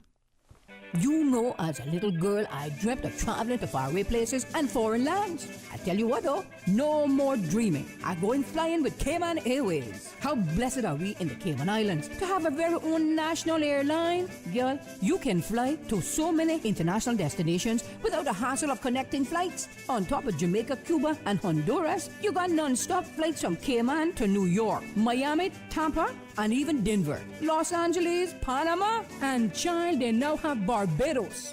Going to be a little cafe con leche and Hollywood Squares for this old gal. Make your travel dreams come true with Cayman Airways, offering non-stop flights for non-stop adventures in Panama, LA, and many more places in between. For details and to book, call 949-2311, contact a travel agent, or visit CaymanAirways.com. In life, the more you have, the more you have to lose. The more you love, the more you worry. The more people rely on you, the more you have on your mind. I have peace of mind. Knowing that whoever I care about is protected by the very best. With Sagicor Life of the Cayman Islands, you'll have critical illness coverage and life insurance to help you protect what matters most. Call 949-8211 for more information.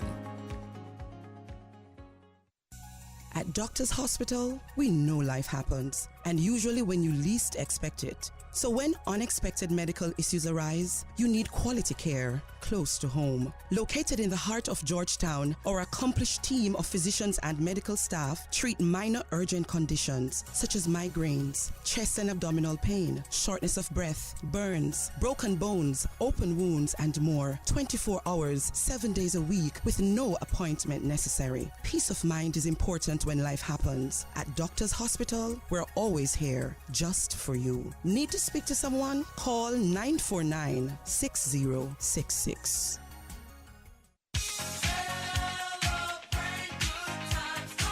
It's Digicell's 20th birthday bash, and you're invited. We are giving away 20 phones for 20 years. Win an iPhone or a Samsung smartphone as part of our anniversary celebration. Simply spend $20 or more at Digicell, or be an active postpaid customer, and you could be our lucky winner. It's our way of saying thank you for 20 incredible years of connection and support from our amazing customers like you. Don't miss out on this epic celebration. Go to your nearest Digicell store today and join the party. Digicell, better connected.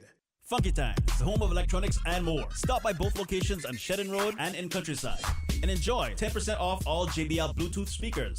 Comfort Star mini splits are now $3.99.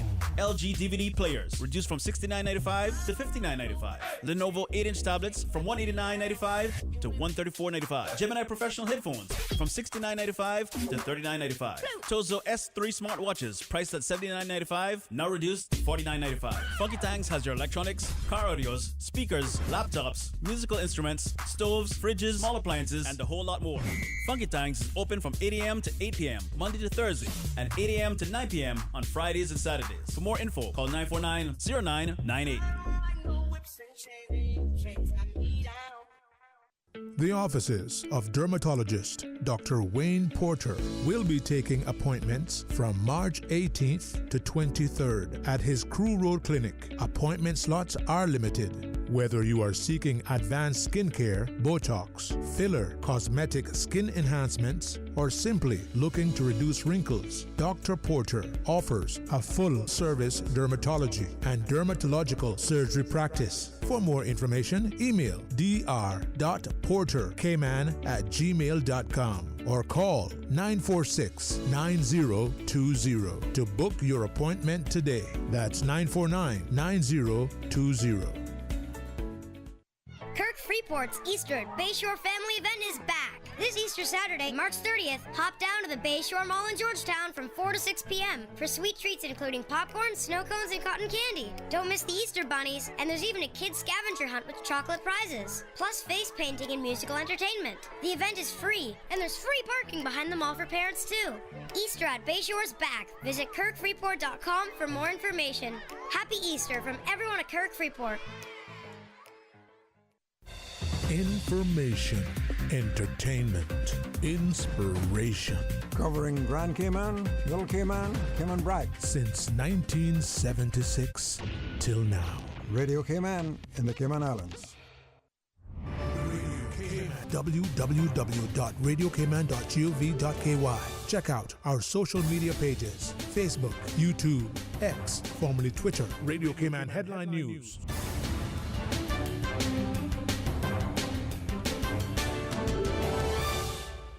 With your latest headlines, I'm Felicia Rankin-Solins. Workforce Opportunities and Residency Cayman previously announced their offices would be closed on Wednesday, March 27th. However, they will no longer be closing on this date. They will be open for the public. In international news, the Princess of Wales says she is in the early stages of treatment after cancer was found in tests. In a video statement, Catherine says it was a huge shock after an incredibly tough couple of months. Details of the cancer have not been disclosed, but Kensington Palace says it is confident the princess will make a full recovery. The princess's statement explains that when she had abdominal surgery in January, it was not known that there was any cancer. The chemotherapy treatment began in late February. The palace says it will not be sharing any further private medical information, including the type of cancer. A mass grave containing the bodies of at least 65 migrants has been found in Libya, the International Organization for Migration has said. The IOM said the circumstances of their deaths and their nationalities are still unknown, but they believe they died being smuggled through the desert towards the Mediterranean. The organization, part of the United Nations, said it was profoundly shocked by the discovery. Libya is investigating, the IOM said. These are your headlines. I'm Felicia Rankins-Ollins. From Radio Cayman's newsroom, this is Headlines.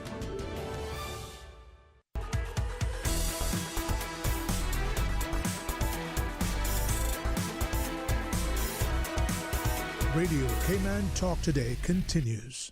Hey, welcome back, and thanks for joining us, and to Miss Marla Dukaran, the noted Caribbean economist. For those who are asking how to access her, I'll let her share, but Miss Marla, I said to send them to your website, marladukaran.com, or what would be best if they wanted to follow you, know more about you, see many of your publications? Yes, it's on my website, marladukaran.com, and if you click on the part that says Insights, the tab on the top right-hand side, it's one of the first reports you would see. Or if you just Google Unleashing the Cayman Spirit, I think it will come up. Okay. But I appreciate the support, and you can also sign up for free to get anything that I publish on the website. And this is, I think, the academic in you, if I might share, but then that sort of community-based spirit of empowering, educating, informing, and then through education we equalize. If I might, though, as we're going into the break, you reference a number of areas in your report, and could we kind of maybe go through them? I'm sorry it's taking me this long to get to it. No need to apologize. Yes, we should go through them. You want to take them in order as they're listed? And the first one, I have it, and I printed it off. For those who like to read, it's only 10 pages. Despite the skill, only 10 pages. No, but in the last page is a picture. There are graphs on it, and for those who like to read, it's a quick, easy read despite being so informative. The first one you have is jobs. You want to start with number one, or all right? Okay, so what I highlighted in the report is, first of all, the labor force participation rate. And what is that? The labor force participation rate shows you how many people consider them to be part of the workforce versus people who are outside of the workforce. So, for example, somebody who is employed is part of the workforce.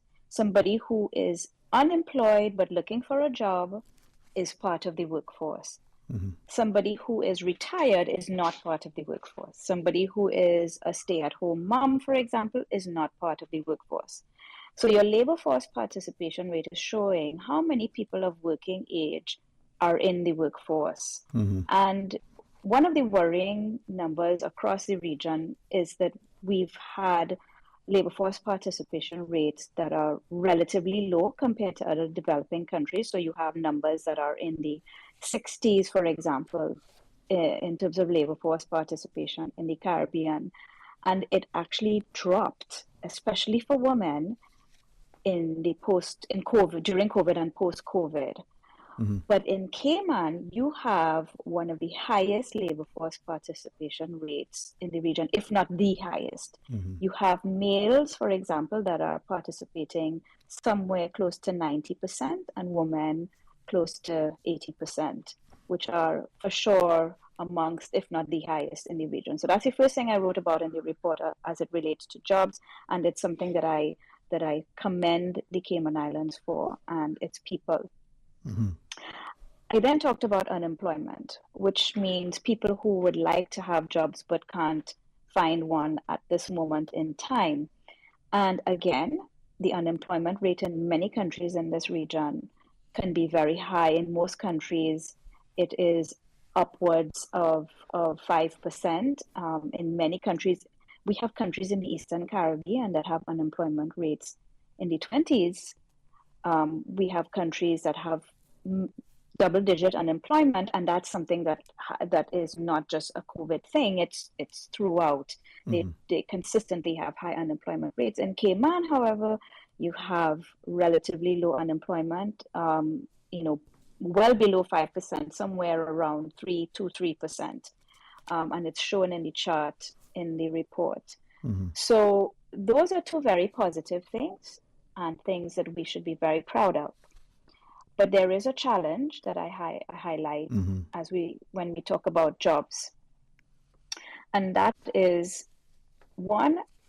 Only 27% of students in government primary schools and 37.5% of students in government secondary schools are achieving the expected standards in their education.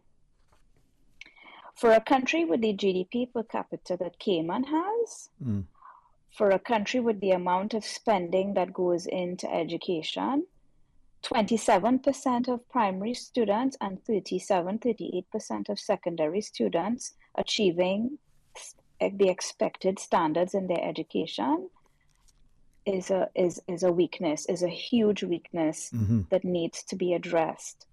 And I was quite surprised to find these figures. And this weakness in the education outcomes that we're seeing in Cayman is borne out in the data that I highlighted on the earnings level. So you have the wage brackets and the amount of people in each wage bracket, Caymanian people as well as expat labor. And what we find is that in the wage brackets that are at the highest levels and the lowest levels, they are dominated by overseas workers. Caymanians are in the middle wage earning brackets, which isn't a terrible thing, but they're sandwiched between the top and the bottom. Now, of course, we would prefer to have less people at the bottom, and that's fine. And that's what we see in the data. But we also see a situation where in the $8,400 and above monthly earning bracket in Cayman, $8,400, 11% are Caymanians at that earning level outside of the total Caymanian workforce, and 43% of Caymanians out of the total workforce. So 43% of the people earning $8,400 and above are Caymanian out of the total workforce. So the majority is non-Caymanian. Okay. And so when you think about, we want a country where people can occupy the higher earning levels, then it means that we need to have a workforce that is adequately skilled to occupy those higher earning levels, right? And if we have these weak education outcomes, then we're not going to be able to have enough in numbers of people or people with the high enough skills in the Cayman workforce to occupy these higher earning levels. And that, I think, is something that the policymakers need to think about when they're looking at why they need to fix the education problem. Otherwise, we're going to find ourselves over time with more and more Caymanians occupying the mid to low wage brackets, which is not what we want, okay? Right.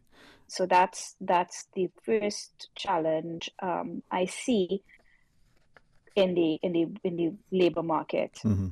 The second challenge I highlighted is that we've never done a skills gap analysis in Cayman. What does that mean? Do we know what the public sector and the private sector need in terms of the skills that they want to hire? Do we know what those skills needs are now?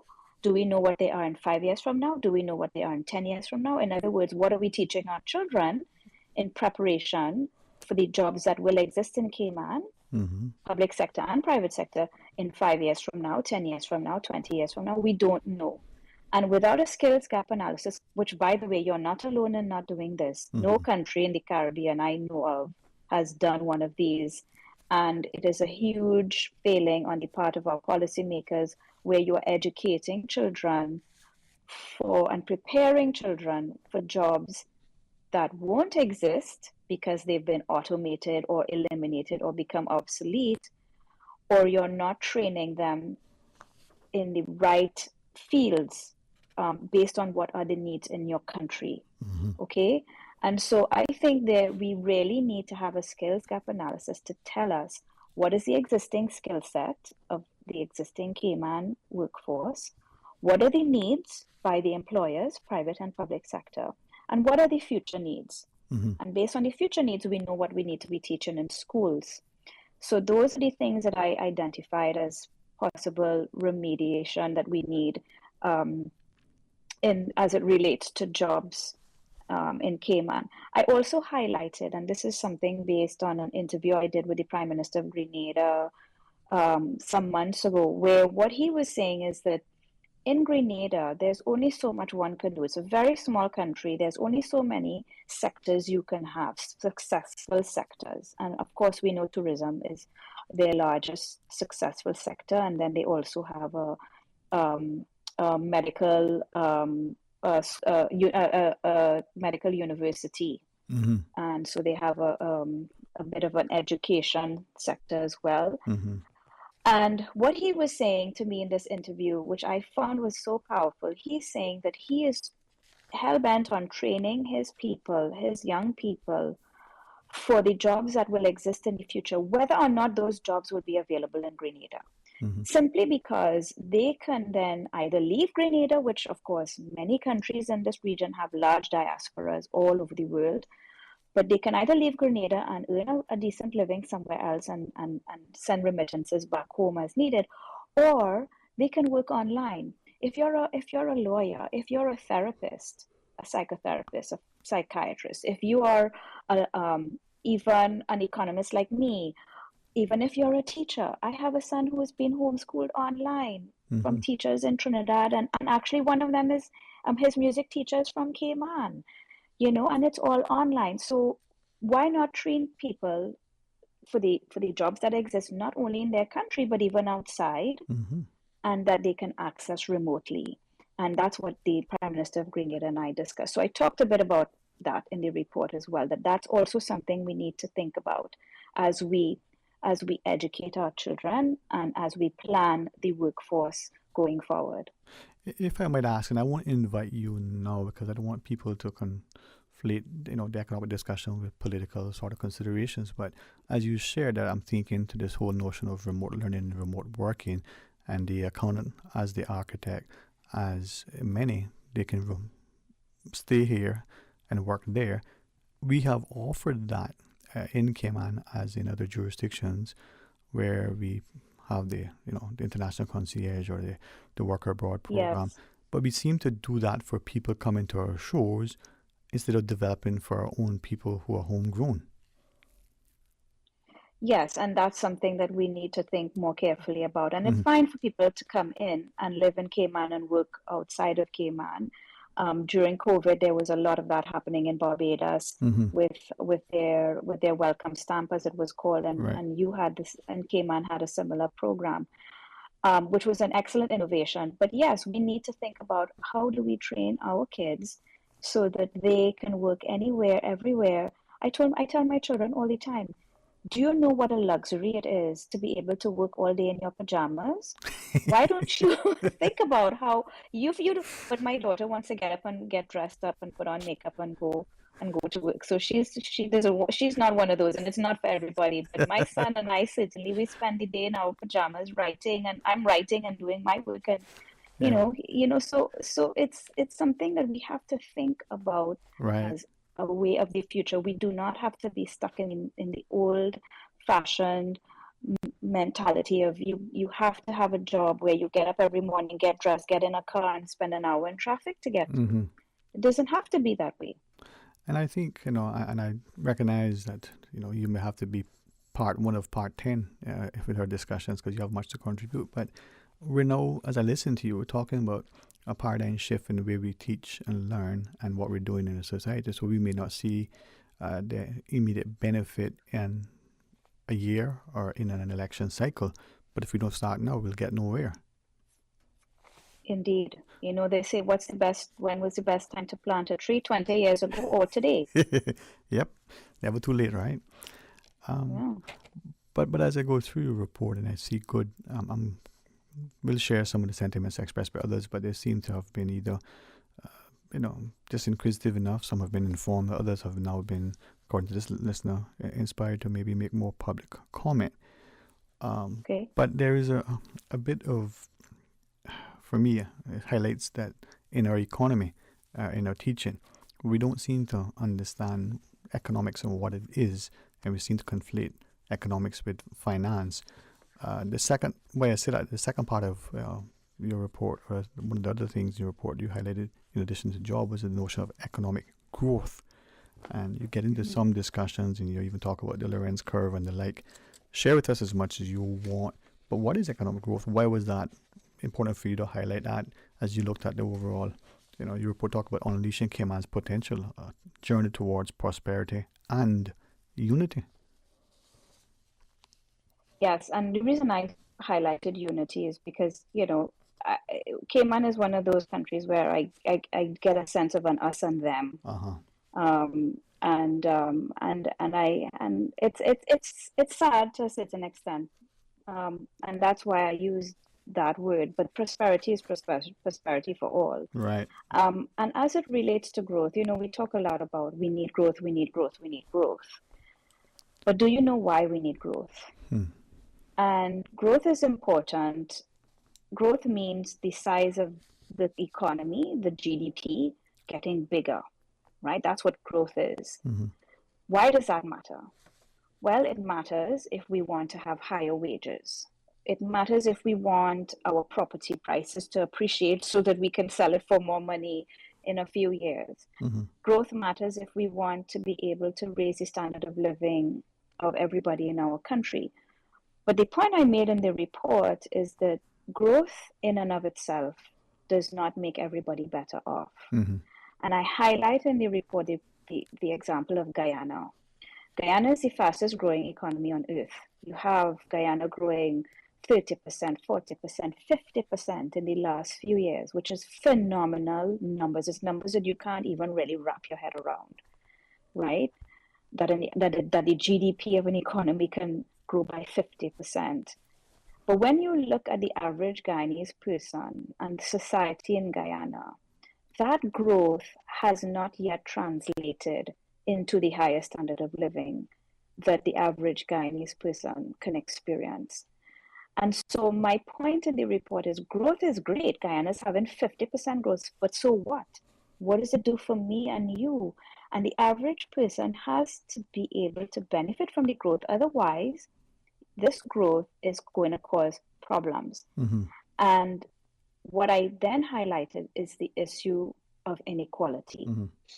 Now, I put a chart in the report that shows the inequality, the Lorenz curve as it existed in 2007 and then as it existed in 2015, and there was almost no change, which means between 2007 and 2015, there was no improvement in the inequality that existed in Cayman, and we haven't measured it since, which in itself is a problem. Why have we not measured inequality since 2015? We should.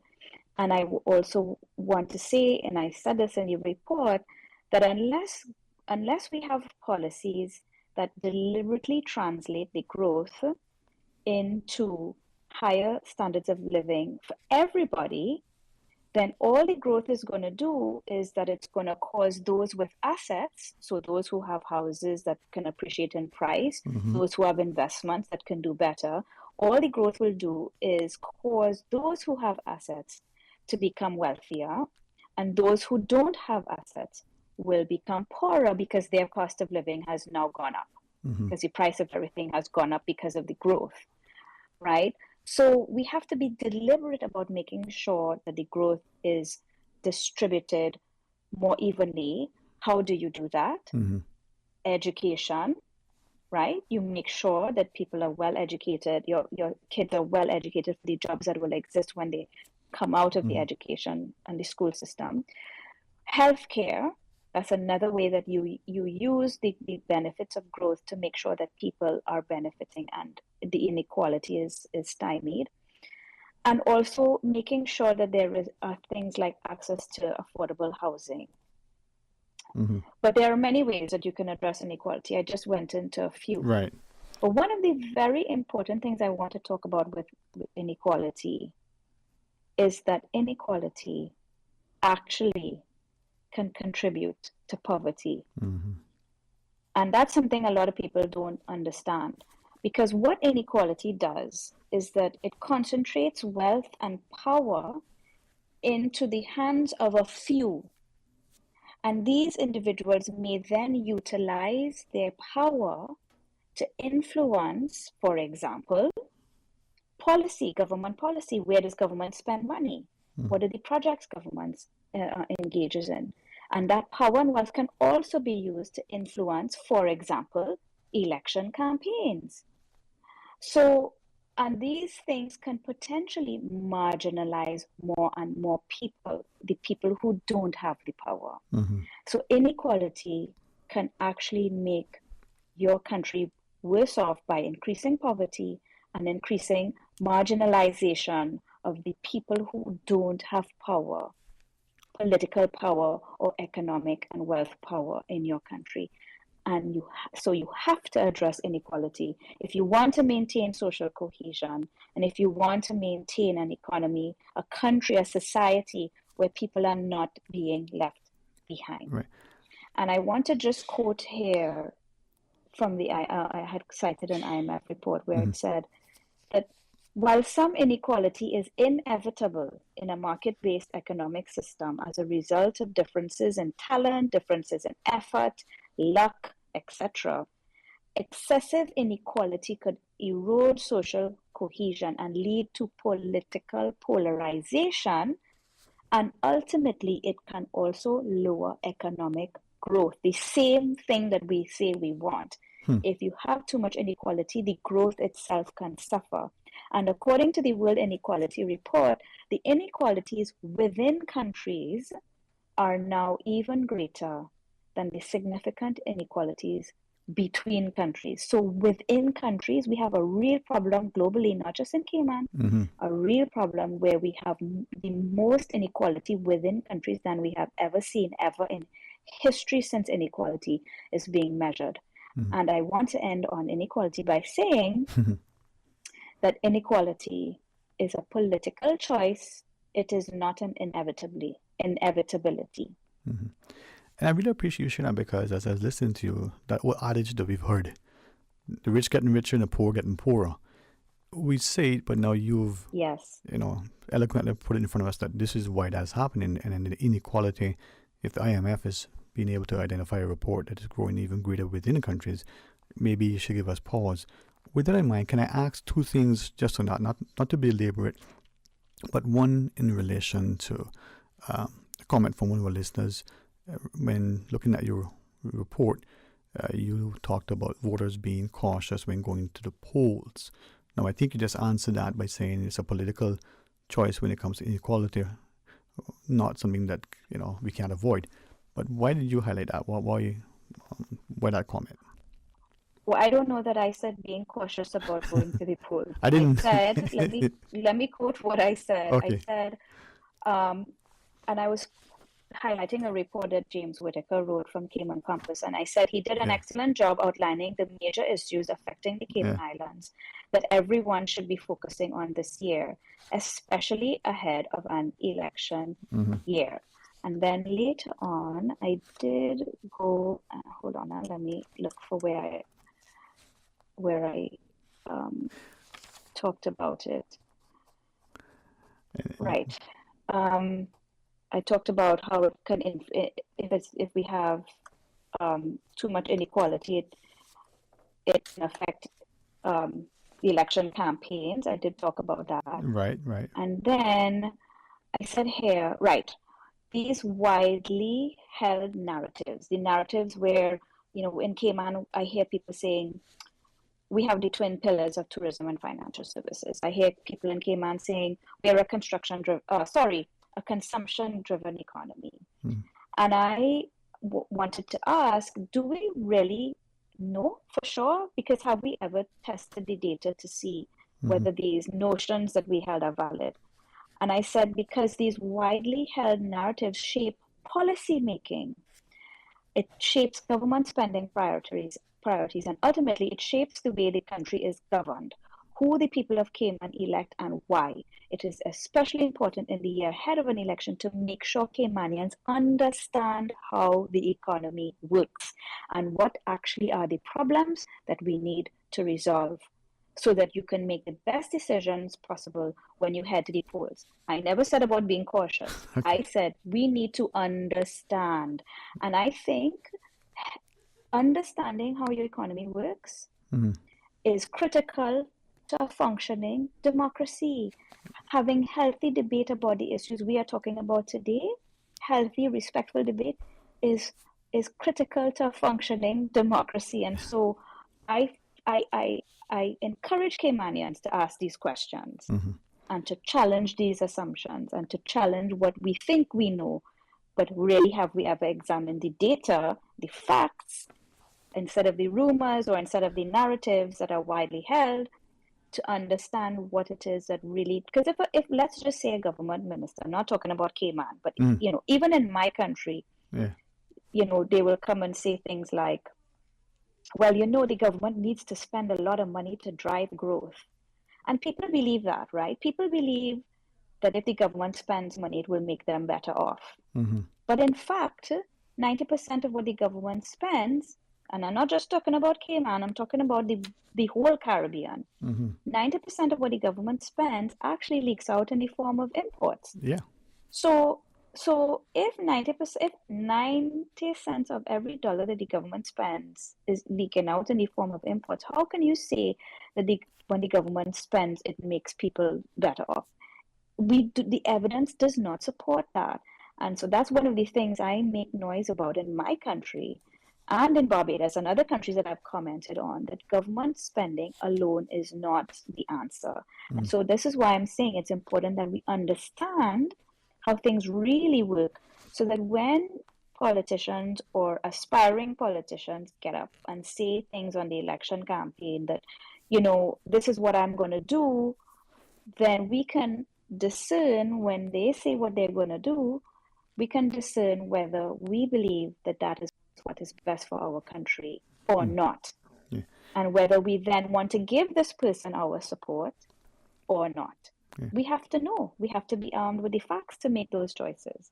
You've encouraged me to say, increasingly, this is why I support that economics needs to be a core subject, and even more so now, as much as we champion lawyers in the legislature, it seems like we need more economists. But that's probably from a perspective that I think they're the most important people. Can I ask one other question in relation to what you just shared? Yeah. In relation to inequality. Cayman, like the Caribbean, we're a heavily consumption-based economy. And we understand at some point that, say, in the Cayman context, allegations have been made that, 80% of the government's expenditure only receiving 20 cents on a dollar for every dollar spent. So 80% is wasted, whether that's true or not, whether there's just generally accepted perception. But given a consumption-based economy, and given that we're looking at this notion of sort of sustainability and the like, would you be able to share with us how, if we're going to be looking at potential environmental crisis and climate change and the like, are we in an unsustainable notion if we continue on this consumption-based economy in light of the environmental challenges? Well, first of all, Sterling, yes, I've heard this, that Cayman is a consumption-based economy, and I am not sure what that means. I'm not sure what people are trying to say. Is it that they're trying to say that growth depends on consumption? Because and maybe I'm thinking of it too analytically or technically in my own head, which I often do. But consumption does not grow your economy. Okay? consumption, and it doesn't grow any economy in the Caribbean. The United States is a consumption-based economy. And what does that mean? It means that they produce what they consume. So in consuming, they actually grow their economy. Because in consuming more food, more TVs, more homes, more cars, they're creating jobs for people in their own country. When we consume cars, when we consume food, when we consume clothing and shoes and flat screen TVs and iPads, you know, we're not growing our economy. We're growing the economy of the United States and China more than any other. Because of our imports. So to say, exactly, because we imported from them. So to say that our economy is consumption based, I think is a bit of a, you know, it's not exactly true. It's consumption dependent, right? So consumption does not, and I go through that very in painful detail in this report, and bless you for reading it, and bless whoever else, including the Minister of Tourism, who've read my report, because there is some very excruciating detail I go through there to deconstruct GDP and to show what consumption really does. Consumption is import based, and it really does not grow economy. We need to consume, but most of what we consume is imported. So your question now on the sustainability of that. Well, as we know, on a global scale, we are consuming at an unsustainable pace. The size of the global population, based on the amount of food that's available, the amount of land space that's available for agriculture, the amount of carbon emissions that we generate every time we consume anything, we're already in unsustainable territory, okay? But the good thing, and I think you all would have heard this, for anybody who attended the conference last week in Cayman on Friday, where Dr. Jimmy Fletcher spoke about carbon and about the environment on the whole, and he spoke about carbon emissions. We are responsible for, you know, 0.2% of the carbon stock. When I say we, small island developing states, so Cayman is one of many, right? We are responsible for 0.2%. So even if we became net zero, even if we never emitted any carbon, we cannot move the needle as it relates to global carbon. So we can't think, we are very small and insignificant as it relates to sustainability globally. In terms of sustainability domestically, I highlighted in my report that, you know, the fact that Mount Rushmore is the highest point in our island, in Grand Cayman, the fact that you can spend an hour in traffic in a little island like Cayman, the fact that many people are making a lot of noise in the press and in social media about the high and unaffordable cost of living tells us that our current model is not sustainable. It tells us that something has gone far beyond its limits, and we're in sort of diminishing returns territory. We're no longer experiencing increasing returns to the growth and the industries that we are growing in Cayman. And so we need to moderate a little bit and think more carefully and be more deliberate about the growth, about the expansion, and the expansion in roads and homes and office buildings and hotels. We have to really think more carefully about what we're doing, because we're not, I would suggest that what we've already reached unsustainable territory. We can't continue at this pace. You know, I am inclined to share, not unlike the Miss Marla of the Agatha Christie novels, but I call you Miss Marla nonetheless. One of our listeners said, you know, you're so informative and knowledgeable, and I can interview you all day long because they can listen, right? You're so smart. This one writes and says, you know, oh boy, you met your match. She's one step ahead of you today. So we appreciate your, not just your intellect and your insight, but you're willing to share with us. I understand the time, and I do not want to impose on you further, but could I ask one thing? I know we didn't get to some of the other areas, and maybe we can revisit it. I would say we have to have a hard stop at the top of the hour, though. Please forgive me. No, we can continue the conversation another time, because I have my daughter and my auntie and I have appointments for pedicures. No. Very important. Actually, I got to see. No, this. I was going to say I would want to invite you back to the future because I do not want to take it more, but thank you for that. One of our listeners says, only wish we can get the politicians to accept what you're saying. So you're resonating with many of our listeners in a way I haven't heard in the past. But whether now or... You know what? The most... Let me just sorry yes, to please. interrupt you, but I just want okay. to interject that, politicians, they're such beautiful creatures. They love me when they're in opposition, and they love to hate me when they're in government. That's probably the region over, huh? All over the region. All over the region, yes. All right, I will, perhaps at one at a time, we can return when your schedule allows, but I would like then to maybe pick up on your report when you talked about, development and construction and the like, and, what does that mean? But I don't want to do it an injustice by starting it now. I do apologize for you that I got so caught up with hanging on to every word that we didn't get to even, go through halfway of the report. Could we publicly look at another time your schedule to continue our discussion? Absolutely, 100%. But I do have a little more time till the top of the hour. So if you want, we could talk about the construction, okay, which I did highlight in the report. All right. Well, I am being signaled to say that I'm a good-looking, charming some fella, but if I want to live to see the weekend, I better end now. So, okay. But not in those words. No problem. No. Thank you for being so willing to share extended time. But in closing, what would you want to say to our listeners? And we will revert to you with another time when your schedule allows. What would you like to say to our listeners as we sort of wrap up today's discussion?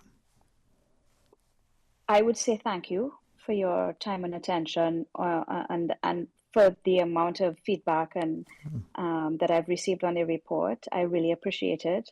I never expected so many people to read it or to care. So I'm grateful for that. And I'm also heartened by the fact that you are reading it and you do care about how your country works and how things really do operate. And I encourage you to read it. I encourage you to debate amongst yourselves and your communities and your churches and your schools and on the radio and on TV. I think, having this kind of respectful debate and open debate is very important and fundamental to democracy. And so I encourage you to talk more about it.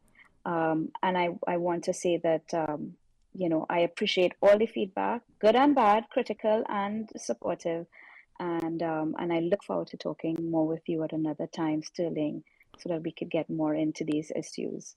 Well, thank you for that, and really appreciate you sharing, because I do not know, and I say this again publicly, if it's because I love economics. I do not dismiss the importance of other subjects, but I recognize that as a country, the more we are understanding of economic terminology, its impact, but how on an everyday individual basis we make economic decisions without even realizing it. The choice today, for instance, for people to stop what they're doing and to listen to this is an opportunity cost. It's an economic decision. And to you... Absolutely. So thanks very much. I think you've gotten us to a space where we're looking at things as critical thinkers, as consumers who demand to understand, and be informed prior to making a purchase, making a decision. And I think for me, the greatest takeaway is a reminder that, as you shared, inequality isn't something that, we have to accept. It is, a choice, political or otherwise. So maybe we'll get to that space where we can see why we're doing what we're doing. But the greatest of all is a reminder that on a personal basis, what tourism, for instance, in your report, is to the economy, and the desire that we should, what is it that the Russians share? Dominaya no provenaya, trust but verify. So are we accepting things blindly without understanding, its accuracy? Or are we gung-ho in promoting something irrespective of the consequence? So hey, thank you for being so inspiring. Thank you, Sterling, for having me. It's been an honor and a pleasure. And thank you to all the listeners and everybody who provided feedback. I really, truly appreciate it. I wish you all a very peaceful weekend. And to you and your cohort as you get your pedicures. We want to see pictures posted, okay? Okay, I will. Enjoy your weekend. Talk to you soon. All right. Bye. Thanks. Bye. Most welcome. And this is just a reminder that unlike perhaps our accountants and our attorneys, economists are actually fun people. You may get 15 opinions from 3 economists, but if you listen closer, there'll be some accuracy and objectivity and impartialness that informs and instructs. So to Ms. Marla, thanks very much for sharing. And as I looked at the report a couple of times, not only in its preparation, but in an attempt to understand what we're doing, it's not politically driven or motivated. It may be insightful to some from the perspective of understanding. It may be insightful to others that they feel that they need to be called to arms. But if we come from an informed perspective and we're willing to stand in the gap, maybe we can make something meaningful and positive. Thanks to Mr. Carl for sitting with us, to our listeners who shared and contributed. Who knows what will come by next time if we're willing to do it together. The report, talks about a journey towards prosperity and unity. A word that I think in and of itself is indicative of what a society needs in order to be stable politically, stable economically, and stable socially. Until Monday, have a wonderful weekend. Join DJ Doctor tomorrow night at Mango Tree, where he has Lord Laro and Judy Boucher performing with some local artists as well. Our promises to be good. Come on, Carl. Speak to the mic. Tell the folks what you're saying, man. Share with me.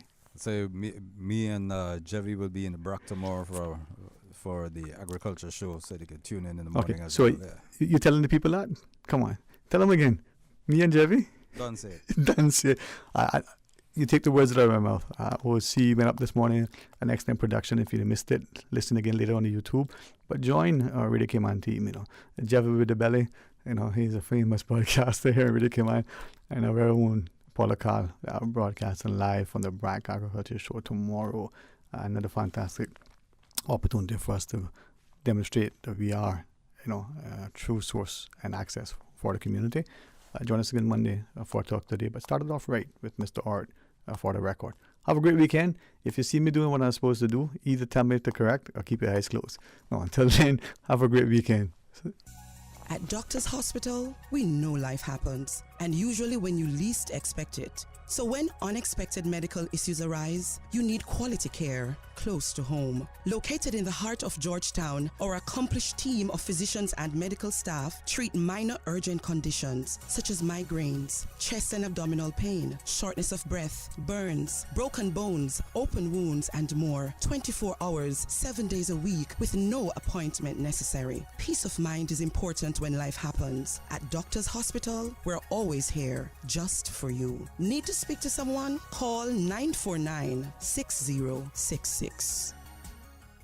Talk Today is brought to you by Subway, open 24 hours in Countryside, Anderson Square in Georgetown, and Centennial Towers in West Bay. And by the Ministry of District Administration, explore your history, explore your land, explore your sister islands. And Cayman Airways, call them on 949-2311 to book your nonstop flights to Los Angeles and Panama. And now, Barbados. And Digicel, Cayman's bigger, better network. And Doctors Hospital. Peace of mind is important when life happens. Doctors Hospital, always there for you. Call 949-606.